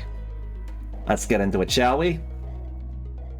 One fails to disguise his utter sorrow at the inadequacy of her wisdom. Welcome back, Nidal. Good night, Karabachi. Hope you sleep well. Considering how much you've been working, definitely hope that you sleep well, and hopefully you get some time for yourself. Jeez.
Fuck. I thought I unmuted. I guess I didn't. Let's go over that again, shall we? Sorry about this, everyone. One fails to disguise his utter sorrow at the inadequacy of her wisdom. Is it just me, or are we... Hold on, still got his voice. Is it just me, or are we all thinking back to Ishmael back at the Great Lake? Zip it, Dante. But if the guidebook lists a path, does it not imply that it is technically possible to reach there in time? Oda suddenly took a step forward. In her hand was the H-Corp travel pamphlet that Ishmael was talking about. I have faith that if our executive manager would lead us in your directionally challenged stead, they would be able to lead us in to our destination before night ends. Me? This does not appear to have been discussed beforehand. Hold on, I just want to test something. Okay, I see what happened. I didn't quite click back into the game properly. So when I pressed spacebar to proceed with the game, it ended up muting me like this.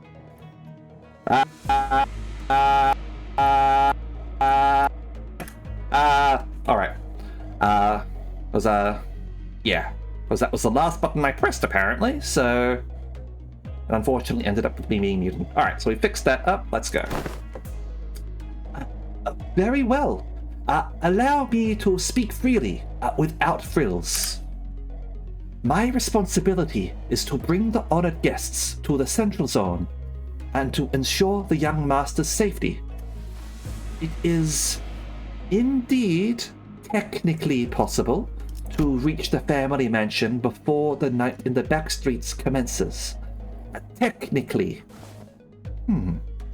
Yet, not even one iota of danger to the master shall be permitted. The mission that has been so graciously bestowed upon this humble servant is not to guide the young master with haste, but to guide him with utmost safety. Oh ho! It is said that those engaging in strategies and plans must remain wary of losing sight of their purpose, to stubbornly forge on toward the family mansion in lieu of necessary intel to see when these mobs of assailants would end. It's to wrongly prioritize the journey over the destination. You.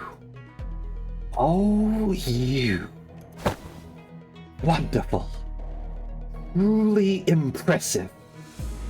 You have all the qualities of someone I would trust with my life when devising a stratagem. This is the most fitting attitude for those who genuinely wish the best for those they serve. Really? You're just gonna start going along with him all of a sudden? I have misunderstood your intentions, truly.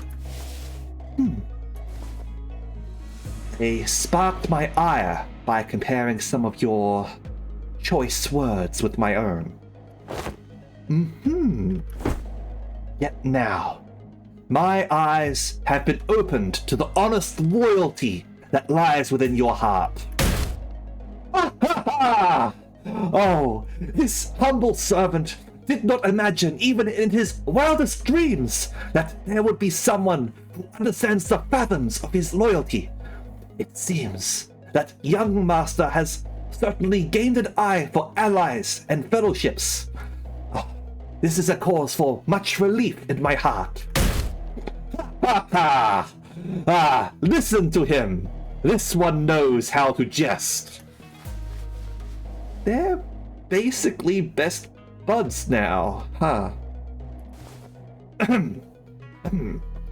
I may have lost my cool for a moment there.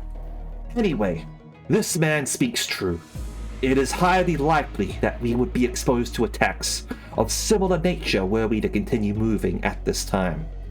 I mean, considering how many attacks we are getting hit with, we don't know if how much the delays are going to be towards getting to the mansion in time, right? So he's not necessarily wrong, despite his own brand of shadiness. She's just fully on his side now, isn't she? That's when I realized that she was looking in my direction. The exaggerated smile had all but completely faded from her face, replaced with an odd but dead serious expression. When our gazes locked, she nodded. She must be completely turned around by that guy. Is this her way of saying, so long, I'm gonna quit and go work with this guy now? Thanks for everything? Oh no, Dante's feeling rejected. And as for this hotel, it is still much better than sleeping in outdoor tent barracks. We should be able to relieve ourselves of some fatigue here before moving on. Did you not earlier insist on continuing our search for a better accommodation with the greatest vehemence, Miss Otis? Yeah, whatever. We get your point. Let's go inside. Whew. My humblest self can only behold your generous acceptance of this insufficient lodging with the deepest gratitude. After all that serious talk, the man seemed oddly relieved to hear our decision as he brought his fist and palm together. Architecture of today mustn't be judged with such haste merely by an observation of their exterior. The interior may hold aught to be surprised of. Worry not. The inside could be bigger, absolutely. With Rodions surrendered, wouldn't that be nice? We made our way into the building. Oh, this actually ain't so bad. It's clean in here. This place presents a rather classical aesthetic. The landscape paintings lining the walls give off a rather sophisticated mood, although the music is playing the spooky, dangerous music right now. That's bad. And it's much more spacious inside than it looks from the outside. Did they use some kind of space expansion technology in here too? No. It seems that the building only appeared small due to the density of structures in proximity. Well, the door is now open. Should my presence be required, I shall be in the small shed next to this building. Please, do converse freely. The man smiled awkwardly and quietly excused himself as the excitement among the sinners began to grow. Meanwhile, Hong Lu stood a fair distance from the guide, quietly watching his face as he left. His expression was enigmatic, as if he were gazing upon the clouds, the flowers, or even the wind. Yet there was no light in those eyes. It was as if they beheld a storm cloud, a desolate field of wilting flowers, and a howling, destructive gale. Do you suspect something, Honglu? So, I decided to ask. Not yet, I don't think. Not yet is what he said. Huh? Not yet. So, big brother. Oh boy. I don't like the idea of people saying big brother. Something felt off to you too, huh? Oh hey! That's better. She's alright. That's when we caught a familiar voice. Wow! Zishun, it's you! And so soon too. Yeah, I told you I had a feeling we'd be seeing each other again very soon. Have you been well, young master? I'm so glad to see that you're doing well, Mr. Wei. Oh, wait. Don't tell me you're staying here too, Zishun? I normally wouldn't ever set foot in a place like this, but I ran into some kind of large-scale construction on my way back to the family mansion. Had to come in through the back streets. So, we weren't the only ones troubled by that random construction site. Hong Lu's favorite sibling. Oh! Hail to thee! Ah! The confident look on Zishun's face was immediately replaced by that of alarm. Did she lose her memories again? Is she with you? No. Don Quixote's the same as always. But she looks like such an airhead. Young Zishun? Wouldst thou accompany me to the lounge but a moment, so that we may share a moment of catching up? Yeah, she was there for the whole thing. She was there the whole time. Or at least a lot of the time. For the big reveal.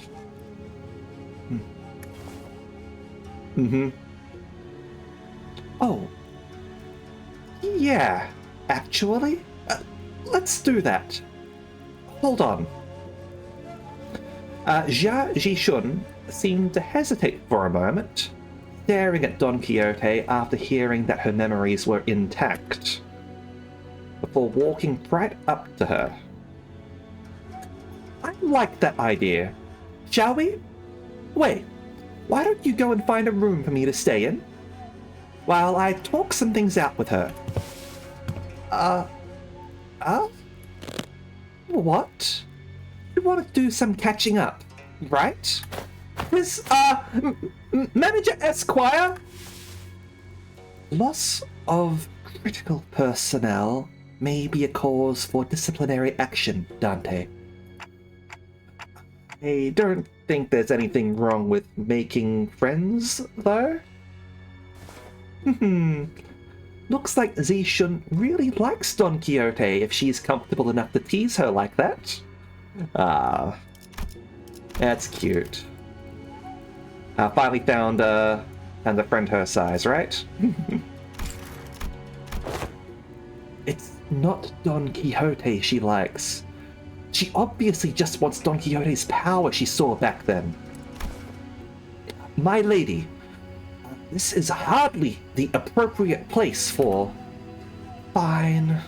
I'll try again later. go get some sleep. I'm heading in too. I like Gia.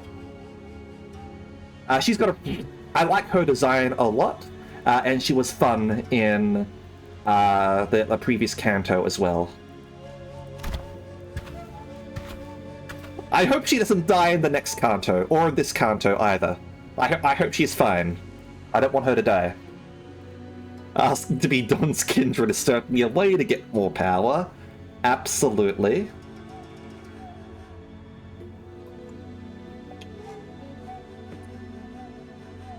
I wonder if she's actually asking for that, or if she more wants Don to support her in her goals. Either way would be interesting. Like, she could genuinely, like, just be seeking... Like, that was my initial thought as well. Seeking to have Don Quixote as a henchman. Because obviously, like, she's going to be, like, in the market for people who can support her, right? But, admittedly, becoming Don's kindred could certainly be seen as a form of cultivation, right? That probably would mean that she would no longer care as much about the family thing, because the whole way that kindred work. I don't know, we'd see. But I think it's more to get, like, Don as an ally rather than be embraced. Well, let's all head inside now. So I and the rest of the sinners followed her into the lodging.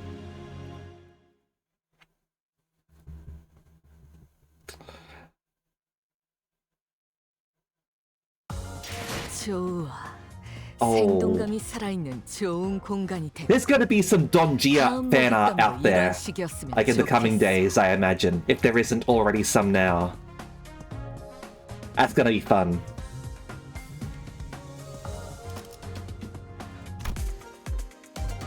Alright, how's our rewards going? 368. Okay, not quite there yet.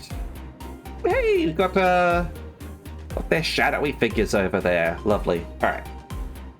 Let's go. Suspicion!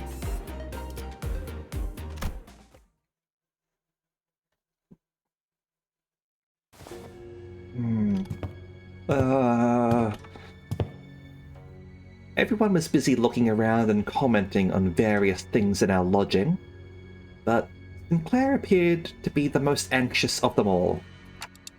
Sinclair? But something in here stands out.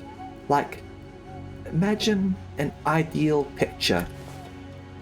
Did you call? That is ideal right there. Hold on. I'll take a screenshot of that. You ran. Ah, I missed that joke, Yi-sang. That's not what I was. I'm not. Anyway, am I the only one who feels like something stands out, like a sore thumb from the whole picture? Ah, you're talking about the BGM. I've noticed. Oh, yeah, glad you brought it up. I didn't say anything because I thought it was just me. She's going to complain about the lack of alcohol. Roger! So off about this place. Isn't it obvious? Where'd all the complimentary snacks go? What's that weird table at the center of this room? I was close. I was very close. I mean, there's some snacks on the table, right?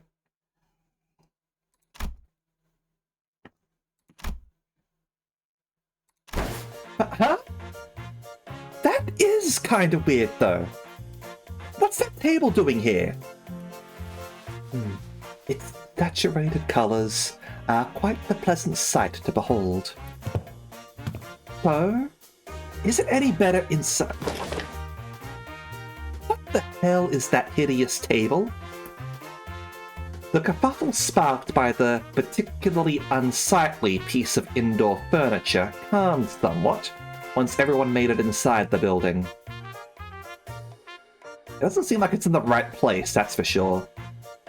Of course, no one was able to discern the real purpose of that table yet. Every step on the floor leaves black residue on the shoes. Not only the floor, touching the walls leaves an unidentified black substance on one's fingers. Ah, that'll be the tar that has been placed everywhere. Not to mention how the walls ripple in an odd fashion. What could possibly be the construction of this structure? I don't know, have we just walked into an SCP? Have we walked into an abnormality? This is worrying. Well, my guess is that the maintenance staff's been slacking. Maybe, but why is everything so neatly organized if that's the case? I've been to enough seedy establishments to tell when a place has gone a while without a tidy up. At least it appears that each room is furnished with a bed. While this is far from optimal, Executive Manager, we may be able to rest here. I guess they really didn't have the time to clean up. Jia Ji-chun, the last person to walk in after having taken her time to examine the area outside the lobby, stared blankly around the room with an aghast expression. I'm not even sure what to say to this ridiculous negligence. Then found her room after leaving a scathing remark. Well, ain't the first time we're sauntering right into some shady business in it. Let's just cross that bridge when we come to it, yeah? I guess. If anyone could tell that there was something wrong, definitely wrong about that guy. Some sinners, including Heathcliff, had already slumped to the floor, vociferously expressing their desire to rest with a collective sigh of exhaustion. Well, it is pretty weird, but at least we have a roof over our heads. In that case, Dante, perhaps this may be a good time to announce today's close of business. I've never made this announcement outside the bus before. Right. I hereby confirm today's close of business for the sinners. Understood. Thank you kindly. Starting now, you all will be given a maximum of 12 hours to partake in sleep and rest. The duration is subject to change. Have a good night. As soon as she finished, the sinners each began to relax in their own ways, some stumbling into their rooms, while others lingered to speculate over the bizarre table at the center of the room. Save for Otis, that is. Got something to say, Otis? Yes, Executive Manager. It's about our guide, King Tao. Oh, your new best friend from earlier? Seemed like you guys were getting along pretty well. What? That is simply untrue. Did you not see the signal I gave you earlier? What signal? Oh, you mean when you nodded slightly in my direction? Indeed. That individual has an informational advantage over us when it comes to this locale. Regardless of how sound the accusations we came up with were, he would have been able to explain them away using his familiarity with the region. I thought, as the party with an informational disadvantage, it would be wise to feign camaraderie and friendship with that individual and go along with their plans, while trying to dig out as much intel as possible. I seriously thought that suspicious guy totally won you over. Executive Manager, I've been in this business for many years. How could you even imagine that I would be fooled by an amateur spy who's so overly it's nothing. Oh, right. It's Dante.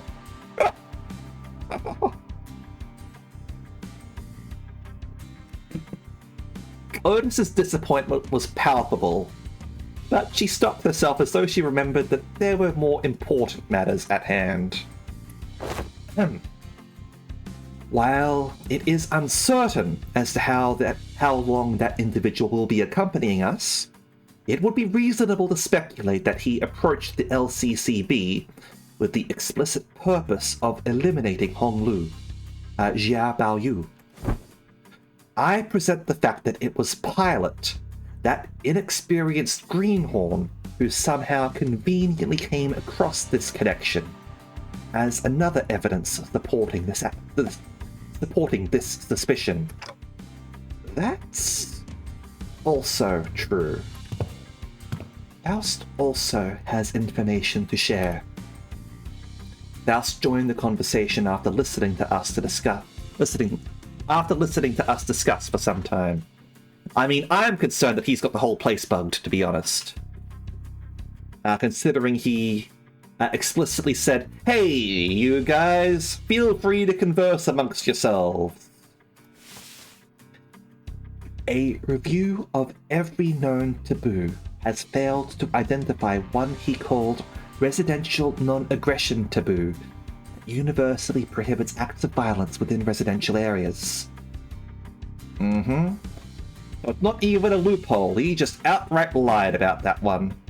I thought that one might be a real one, to be honest, because there is a rule about, like, causing destruction to homes, and, like, house invasions.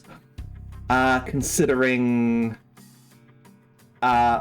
going by dialogue from both Library of Ruiner in regards to actually the specific mention of locking someone out of their house is absolutely fine to deal with an annoying neighbor, and letting the sweepers kill them, but not like breaking into their house and clubbing them to death. And I believe in the Full Stop office, they mention that one of the rules regarding firearms is not being able to go through walls, indicating another rule about avoiding property damage, which also seems like a very city thing to have. Vandalism? No. Murder? Yes. Then that also has to be. It is too early to come to conclusions regarding that matter. It appears that this area, Hongyuan, has taboos that change depending on your location within its territory.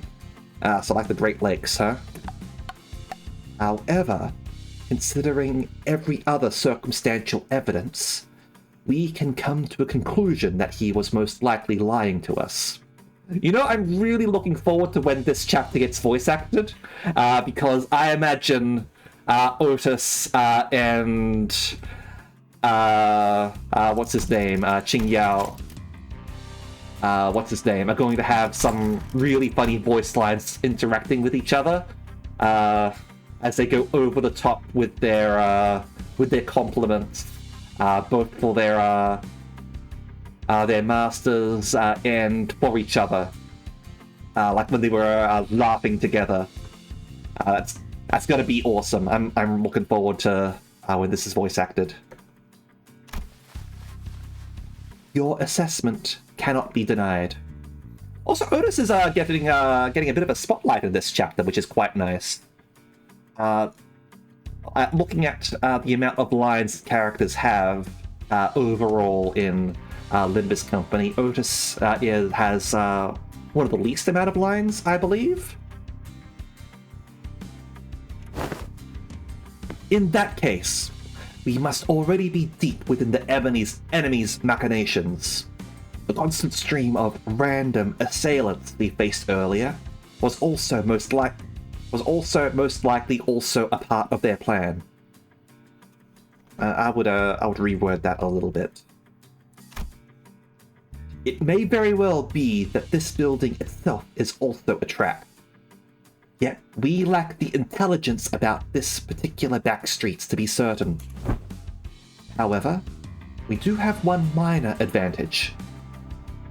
It seems that they have severely underestimated our capabilities, given the low caliber of the assailants they decided to send after us. One thing we can capitalize on is that mutual lack of intel. Keep our guard up, remain alert, and we should be able to navigate our way out of this trap, Executive Manager. Okay. I get it now. I'm sorry about the misunderstanding. Honestly, I didn't know who or what to trust. Then I would appreciate it if you could trust me fully next time. Otis bowed politely and returned to her room. Faust and I chatted a little more about Qingtao and his plans. Our discussion ended without bearing much fruit.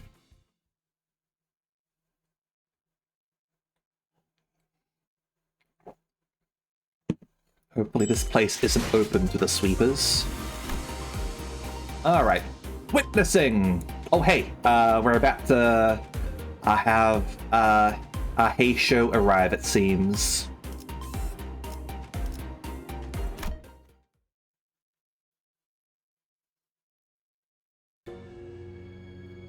I realized that Honglu was missing as I was spending time chatting with the sinners. I didn't notice him going into his room, so I walked to the exit, about to look for Honglu outside, and ran into Jia Jishun and Wei, who decided to stay in the room close to the door. It's getting late. Where are you going alone without a guard? Oh, just looking for Honglu.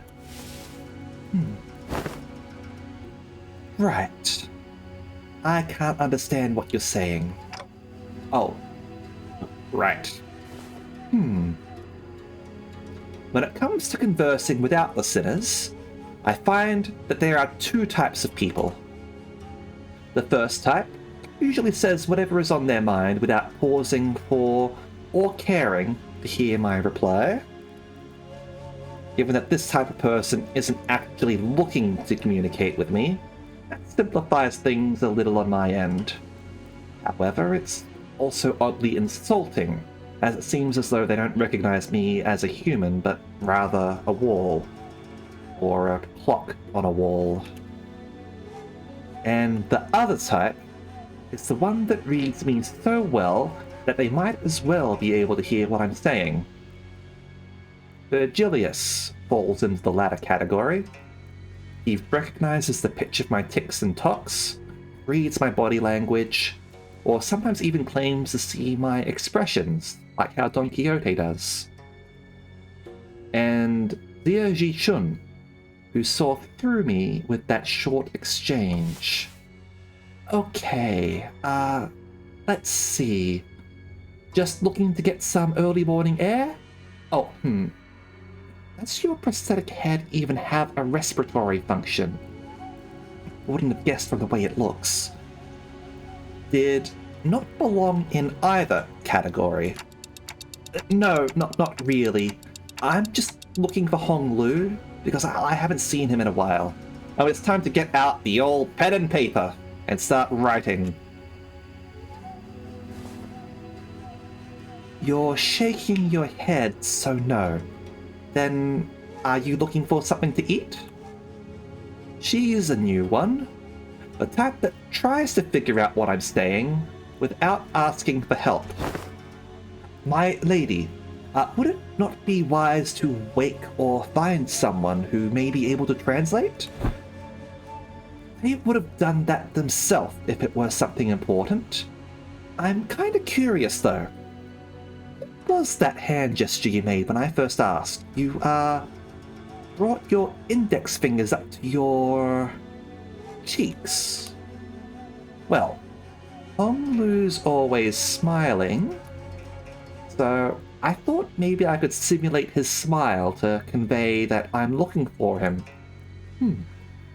Perhaps it was an effort to express cuteness or beauty. What? No, I was just trying to express a smiling face. Oh no, this isn't going to be easy, is it? Huh. They're tick-tocking a lot more vigorously. Hey, I think you're onto something. This conversation was starting to veer into a completely unintended territory. I like these goobers. I like these two, they're dumb. After a bit of trial and error, I see. You're looking for my big brother, huh? We took some very roundabout ways, but I was eventually able to get her to understand what I was trying to say. Well, if he's who you're looking for, that's easy. You should be able to find him by the lounge back there. I doubt he got very far from there, if he even left. So, that's what you were trying so hard to communicate. Zia Jichun was, strangely enough, disappointed and dispirited by my reply. I did have something to tell you too, but... never mind.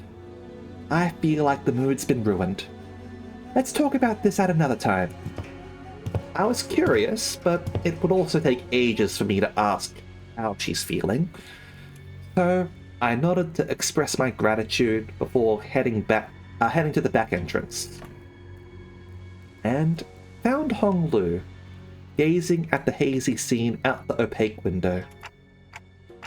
What are you doing here? People watching. There were some people stumbling through the streets outside. As I stared outside the window at the scene, Honglu seemed to sense what I was thinking and began. Are you worried for me, Dante? Well, yeah. It's your turn, Honglu. It really is. I'm back at H Corp, and everyone's talking about the family hierarch selection. But you don't have to worry about me at all. Because I did not wish for anything from Limbus Company. Really? I'm not like Yi-sung. I'm not hiding my true feelings. No one gave me a wonderful promise like they would help me recover my torn and broken wings. I joined only to have some new experience. That's all. But we do know that something's definitely going to happen. Whatever it might be. Something that will shake you to your very core. Even if you didn't wish for anything, going through something like that could... probably, yes. But it's okay. I'm used to being led by the will of others anyway. Now, consider that this is the man who willingly let himself get stabbed by the Time Killing Time chapter because he thought it might be interesting to experience his time getting stolen from him.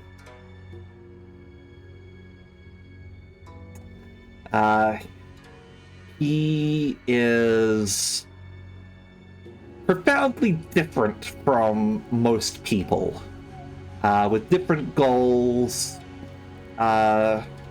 different aims, different ways to experience things.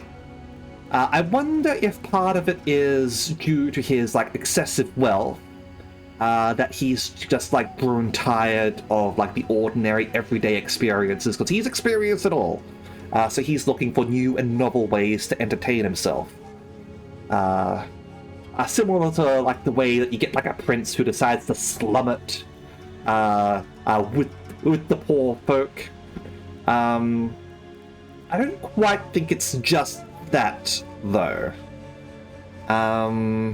I'm not familiar with Honglu's source material, so I can't really draw it back to that or anything. But yeah. I get the feeling the next canto is going to be very interesting.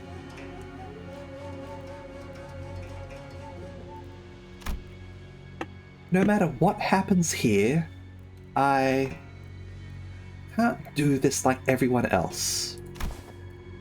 Because that's how it's always been.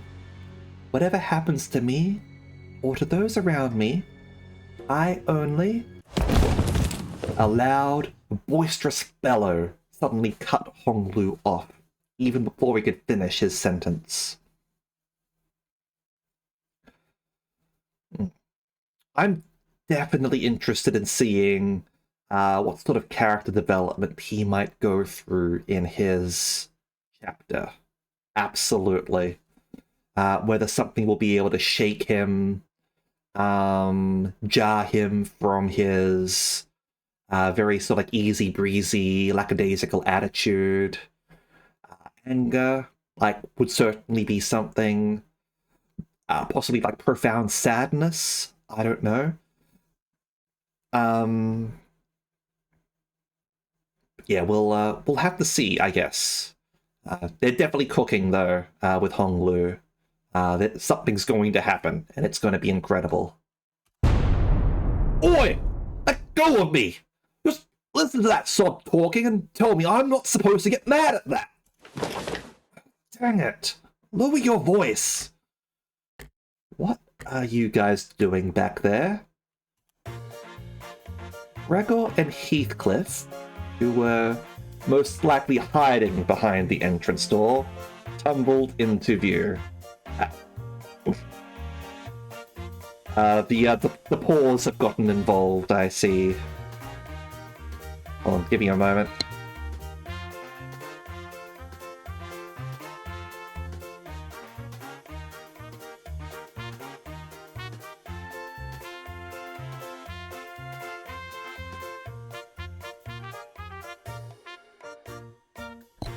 Alright. I knew I shouldn't have come here with this guy. Couldn't you even be patient for even a few minutes before bursting out of here? How long have you two been listening? From the very start, of course. I thought it was finally making some sense at first, but what's that? That you're used to following others' will? Haha, I didn't mean to irk you, Heathcliff. I'm only telling the truth. Bloody hell. About to burst a vessel. Oi, buggy bloke. Am I supposed to practice patience after listening to that drivel? I think I'm practicing plenty of patience despite you calling me buggy bloke out of nowhere, so yeah, you are. Oh, that's not why. Finally, some silence. Anyways, sorry about listening in, fellas. I'll let you in on some big secret if you'll let this one slide, though. What's the secret? Gregor rubbed his arm awkwardly as I stared at him in silence, and pointed at a pillar in an exaggerated motion. Guess who's hiding behind that pillar, Manager Bud? With that, two familiar figures stumbled out into view from behind the pillar. How could you betray us like that, Gregor? E-W-A-H-A.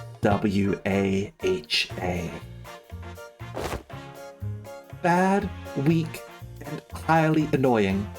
Good night, snooze fests, she says.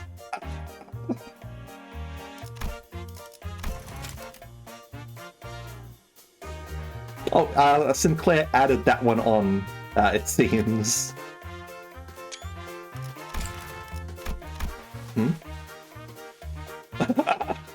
Yeah, she's puzzled as well, it seems. Huh? Huh? Did I get that wrong? I never said GNS. When did you Get an FU.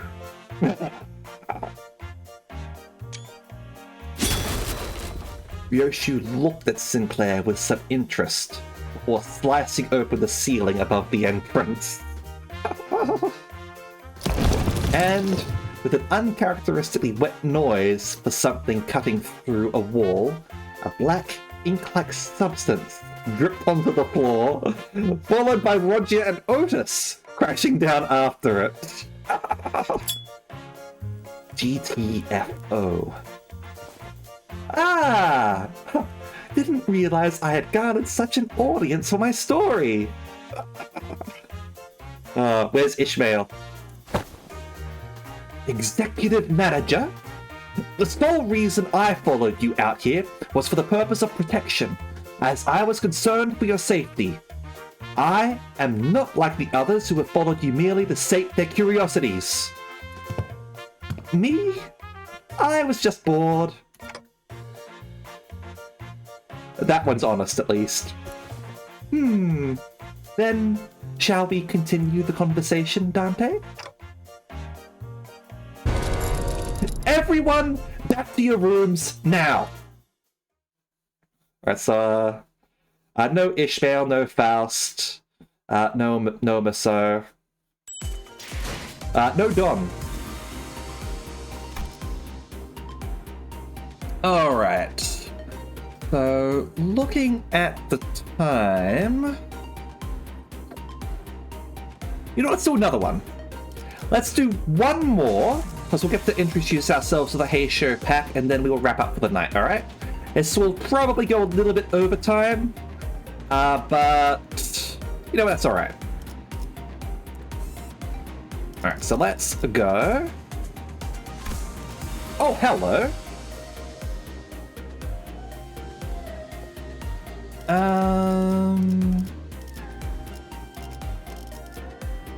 This team should be okay.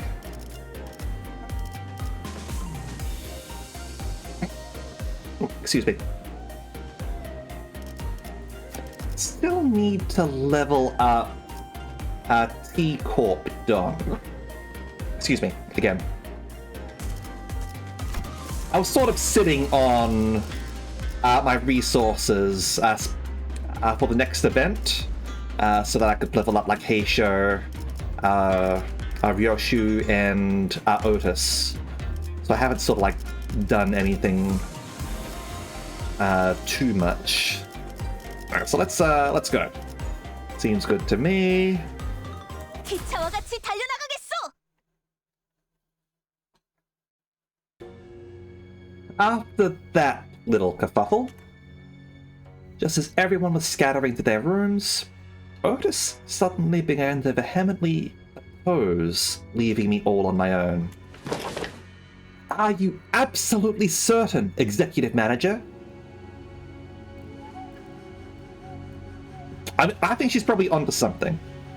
Like, if she's really concerned about this being a trap, then we're in danger. Seriously, don't worry about it. I usually took the night watch on the bus anyway. That is true, however. We are currently in an uncharted territory for our team. We do not have much experience sleeping at a place where our safety isn't an absolute guarantee. Hey, we're literally right next door to them. I think less than 5 seconds for us to come over when something happens. Do you not know that every second matters in emergencies? Now, Babushka the Cab, let's get you out of here. Now, Grandma, let's take you home.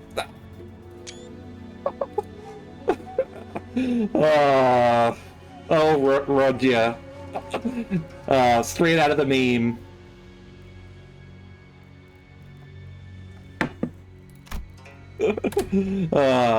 An oddly familiar sequence of events and words played out, and they eventually left my room, gently closing the door behind them. I'm pretty sure that did play at a previous time as well. That does sound familiar. I was sort of like suspicious even like before it sort of mentioned that sort of confirming in my mind. I definitely remember that joke having played out before. Finally, in peace and quiet, I sit on the corner of the bed, surrounded by silence, and allow my shoulders to slump for once. I don't need to sleep like the sinners do, but the fatigue doesn't go away on its own. I needed some time to relax and empty my thoughts every once in a while.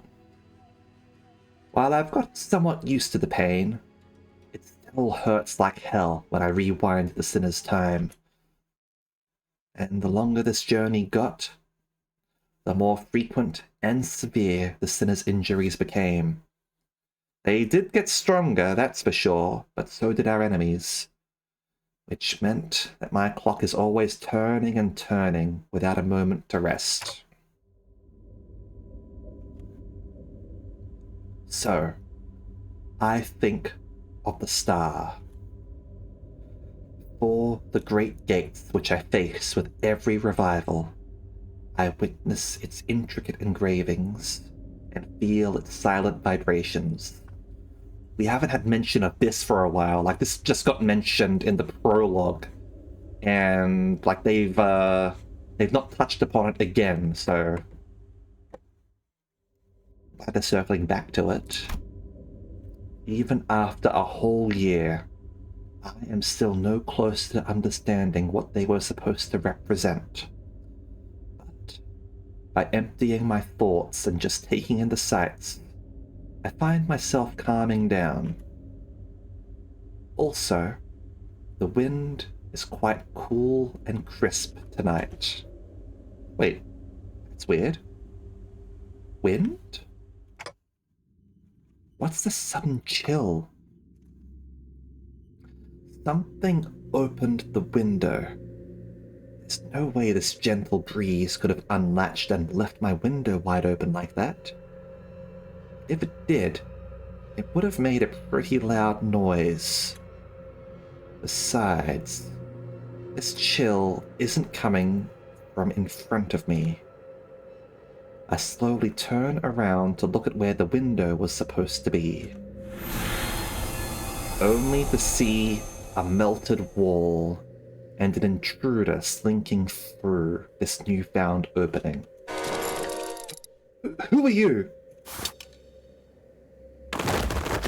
As though driven by some unknown survival instinct, I rolled off the bed.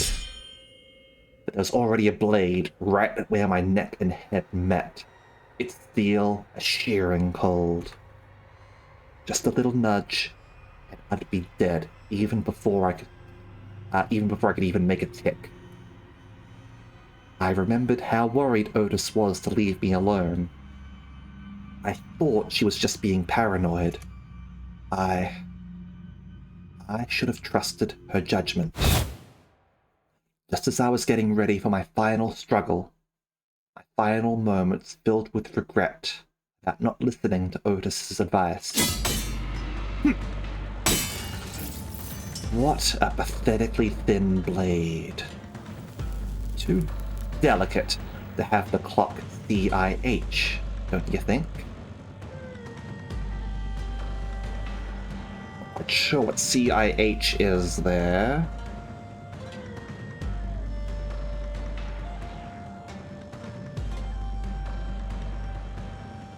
Cut in head? Ryoshu leapt down from the ceiling and deflected the assailant's dagger away from me. Ryoshu! Snuck in, thinking I was about to see something interesting. But you're just some beast with steel. I looked up to see the ceiling torn open, dripping with viscous paint-like fluid, just as I saw earlier during my conversation with Hong Lu. Executive Manager! Are you unharmed? And Otis peeking out from the gap. I, Otis, was the one who instructed Ryoshu that the ceiling had a room to hide in. Remember that! Shut up and help me.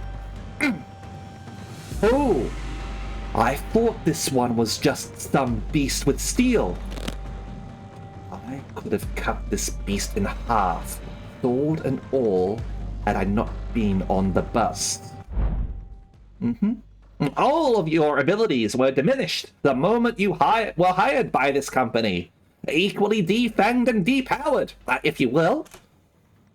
I suddenly recalled Hohenheim's commentary back at the LCE. I had a vague notion of what he meant, but now I was really feeling it. NFW. What is happening? Not for work? Not counting Don, they're the two strongest two.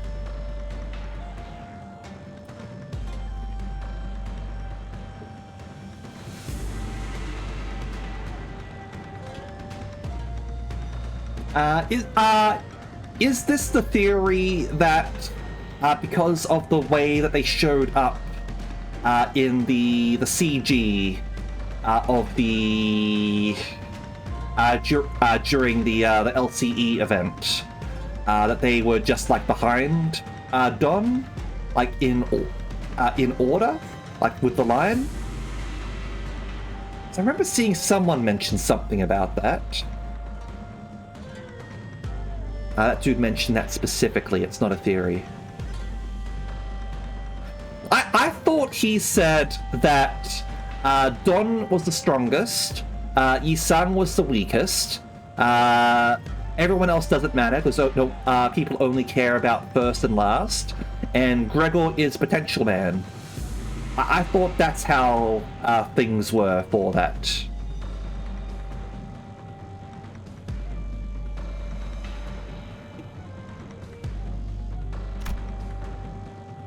Just as Ryoshi was struggling to stop that one blade, the intruder pulled out another dagger with their other arm and slashed at Ryoshi's neck. The only one that didn't matter was Gregor, the others were in order. Okay.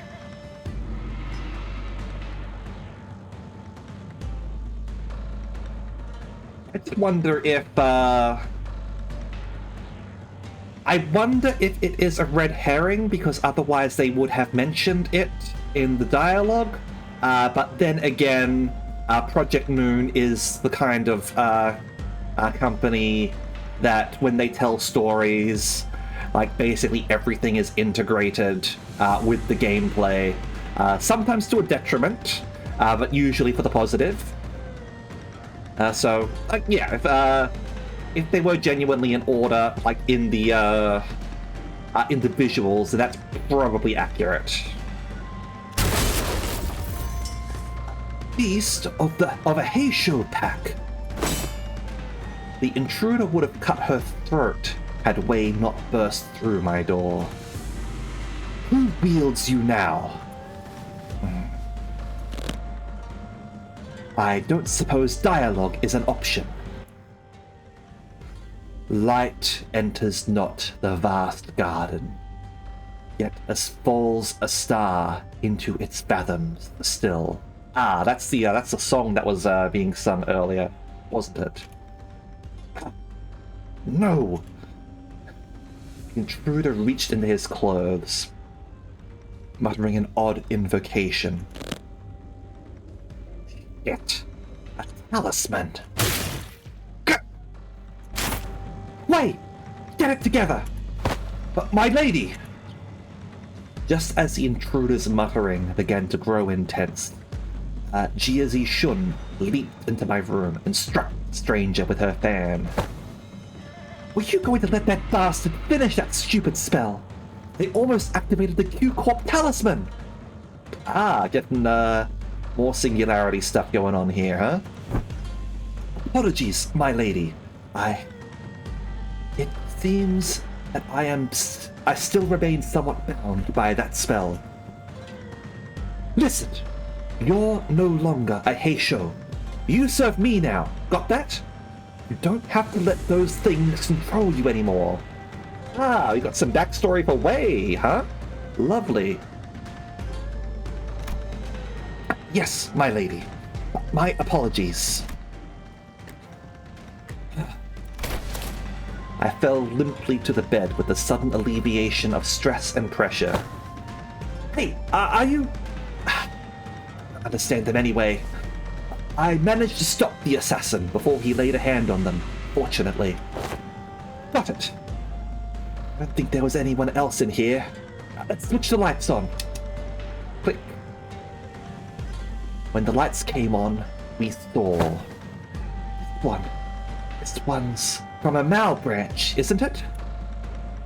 There was a black bamboo hat-wearing assassin on the ground. Oh, walls!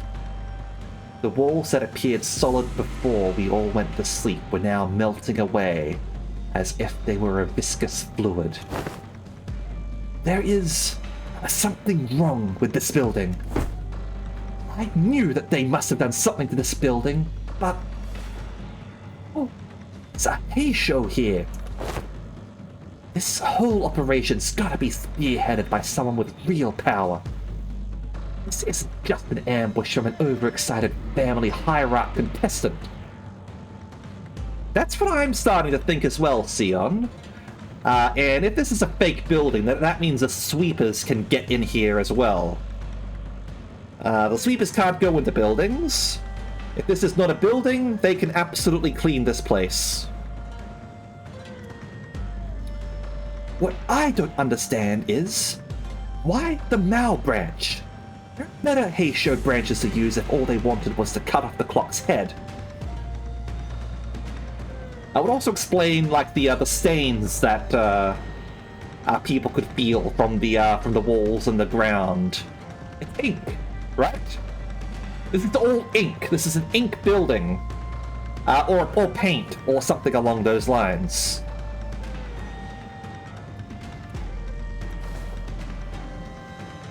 Then they must have had a different purpose, huh? Correct. This one is from the Mao branch of the Heisho Packs, which means more of them must have infiltrated this building. Though not at the scale of the Z branch, the Mao branch always moves in groups. Therefore, the goal must be to kill every guest staying in this Kejan, including you, my lady. Then, we've got to get moving. We can't let them surround us if we want even a chance of surviving this. Okay! Sinners burst into my room, slamming the door open again. Thou art! Thank me later. If we don't move our asses, we're good as dead. Wait! Yes. We don't have the time to contact the main forces of our faction at the family mansion. You know what to do when we're at a numerical disadvantage, right? It will be done, my lady. Zia Ji Chun and Wei immediately stormed out of the room as soon as they saw the sinners enter, as though they'd been waiting in here for my protection. Don Quixote and Gregor stood red-faced and on edge. Rousseau was covered in battle wounds, and Otis wore an inscrutable expression.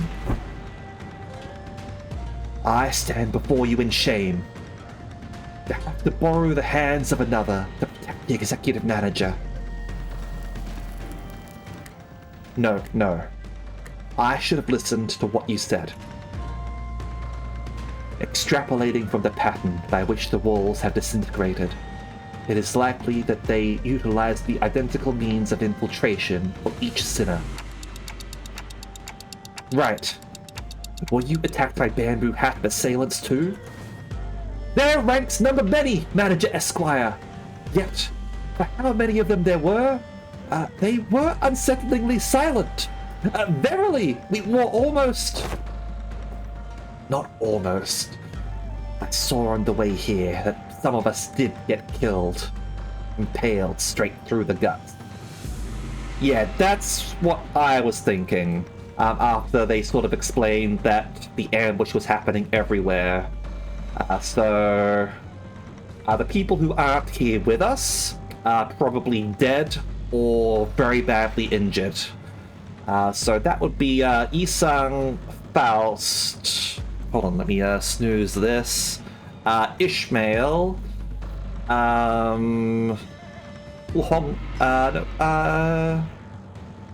I think Hong Lu got killed as well then, I guess. Yeah, Heathcliff, whatever. Sinclair, obviously. Poor Sinclair. But everyone else is savvy enough to be able to defend themselves in a vulnerable position while they're asleep. So, what he said about how fighting indoors was a taboo. Yes, a lie. How utterly cowardly and unjust of these vile cur to strike from the shadows. Alas, now is not the moment to ruminate upon their villainy. Correct. Besides, there's more of them waiting to sink their blades into us. Yeah, that's a good image there. Alright. 쟤네 정신을 못 차리는 걸? 체라도 했나? Be quiet, Rodion, you're dead. Alright, so. Repressed Bloodthirst. So these guys have debuffs on them, so I'm guessing they're high level, are they? Yeah, okay, so the Mal Pack is level 60. And Feather Strikers and Umbra Strikers, huh? Alright. So yeah, they gain Repressed Bloodthirst because these guys are stronger than normal, but I'm guessing they have to like hold back or something like that. Yeah. Deathrite Haste, Inflict Rupture Count. And yeah, they want to be faster than us too. Alright, I've got an interesting sanity effect here. Deception. Low morale. If this unit's speed is faster than the target or when using an unopposed attack, deal 10% more damage.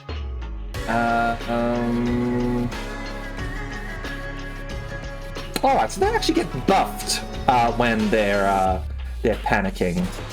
To an extent, they're still rolling plus coins rather than negative coins.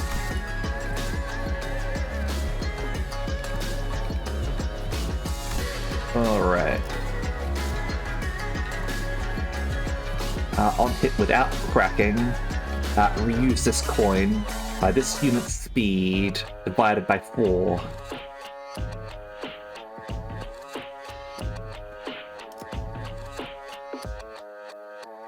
Okay.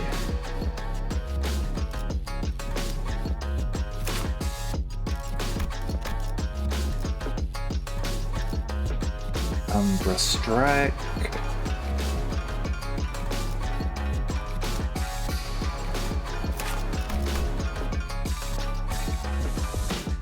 Yeah, alright. Yeah, they do indeed, they're doing something for Rupture, certainly, and stop doing the bloody 315 that they were doing with some of the other stuff that they were bringing out. Okay, Leap. Okay. A little bit risky. We'll do it.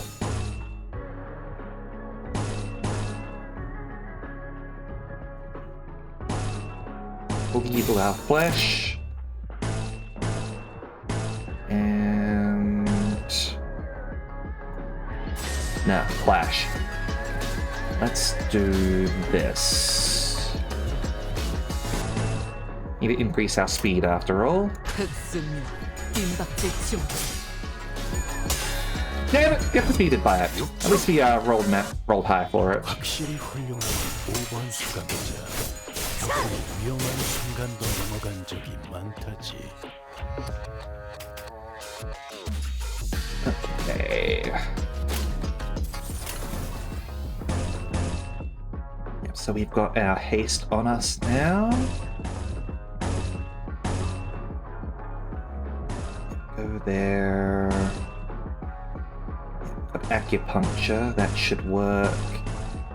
Ack, and so got a counter coming up. We're building up some sanity, which is good at least. Go. Alright. 된다면 사오를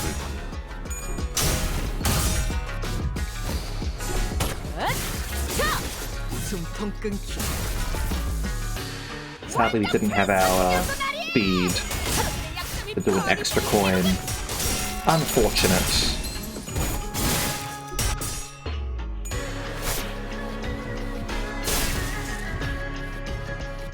저것들 너덜너덜하잖아.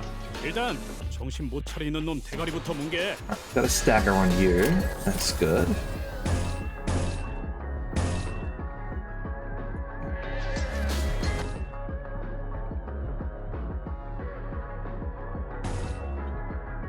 Blink step here for an extra coin.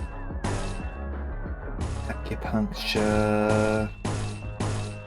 Let's eviscerate. What's your defense? I mean, you're a first gen character, so not exactly high, unfortunately. Go with that. Scissors. And you know what? You can evade. 된다. 사월을 건다.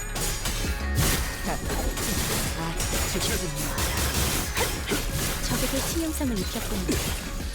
관리자님은 당신이 생각하는 것보다 대단한 능력을 갖추고 있다고 제가 늘 말씀드렸죠. 저는 언제나 옳은 말만 한답니다. 이런 건 몽둥이가 약이지. 기분 두드려 패.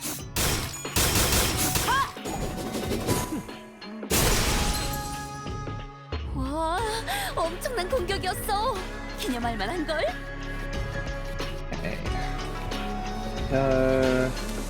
Alright.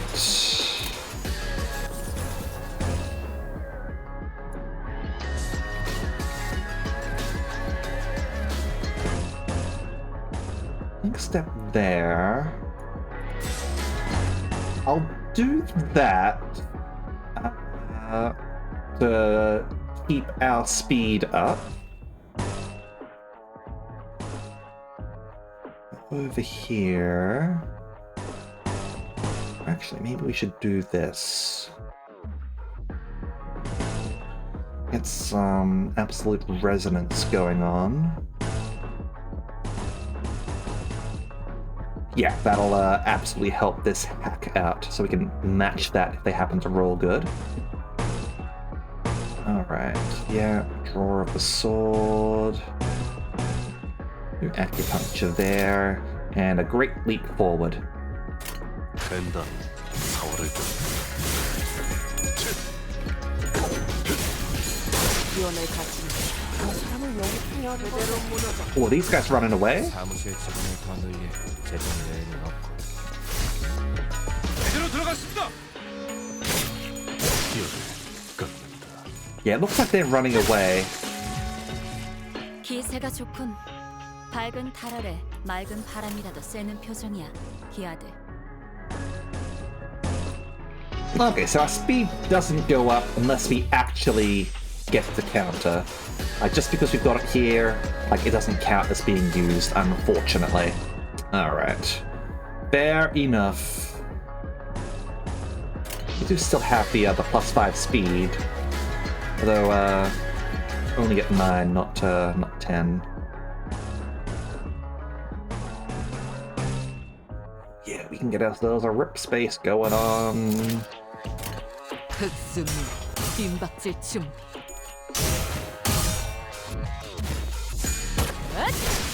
승객이 딱콩 한 번 먹였어. 죽어. 가치 없고. There we go.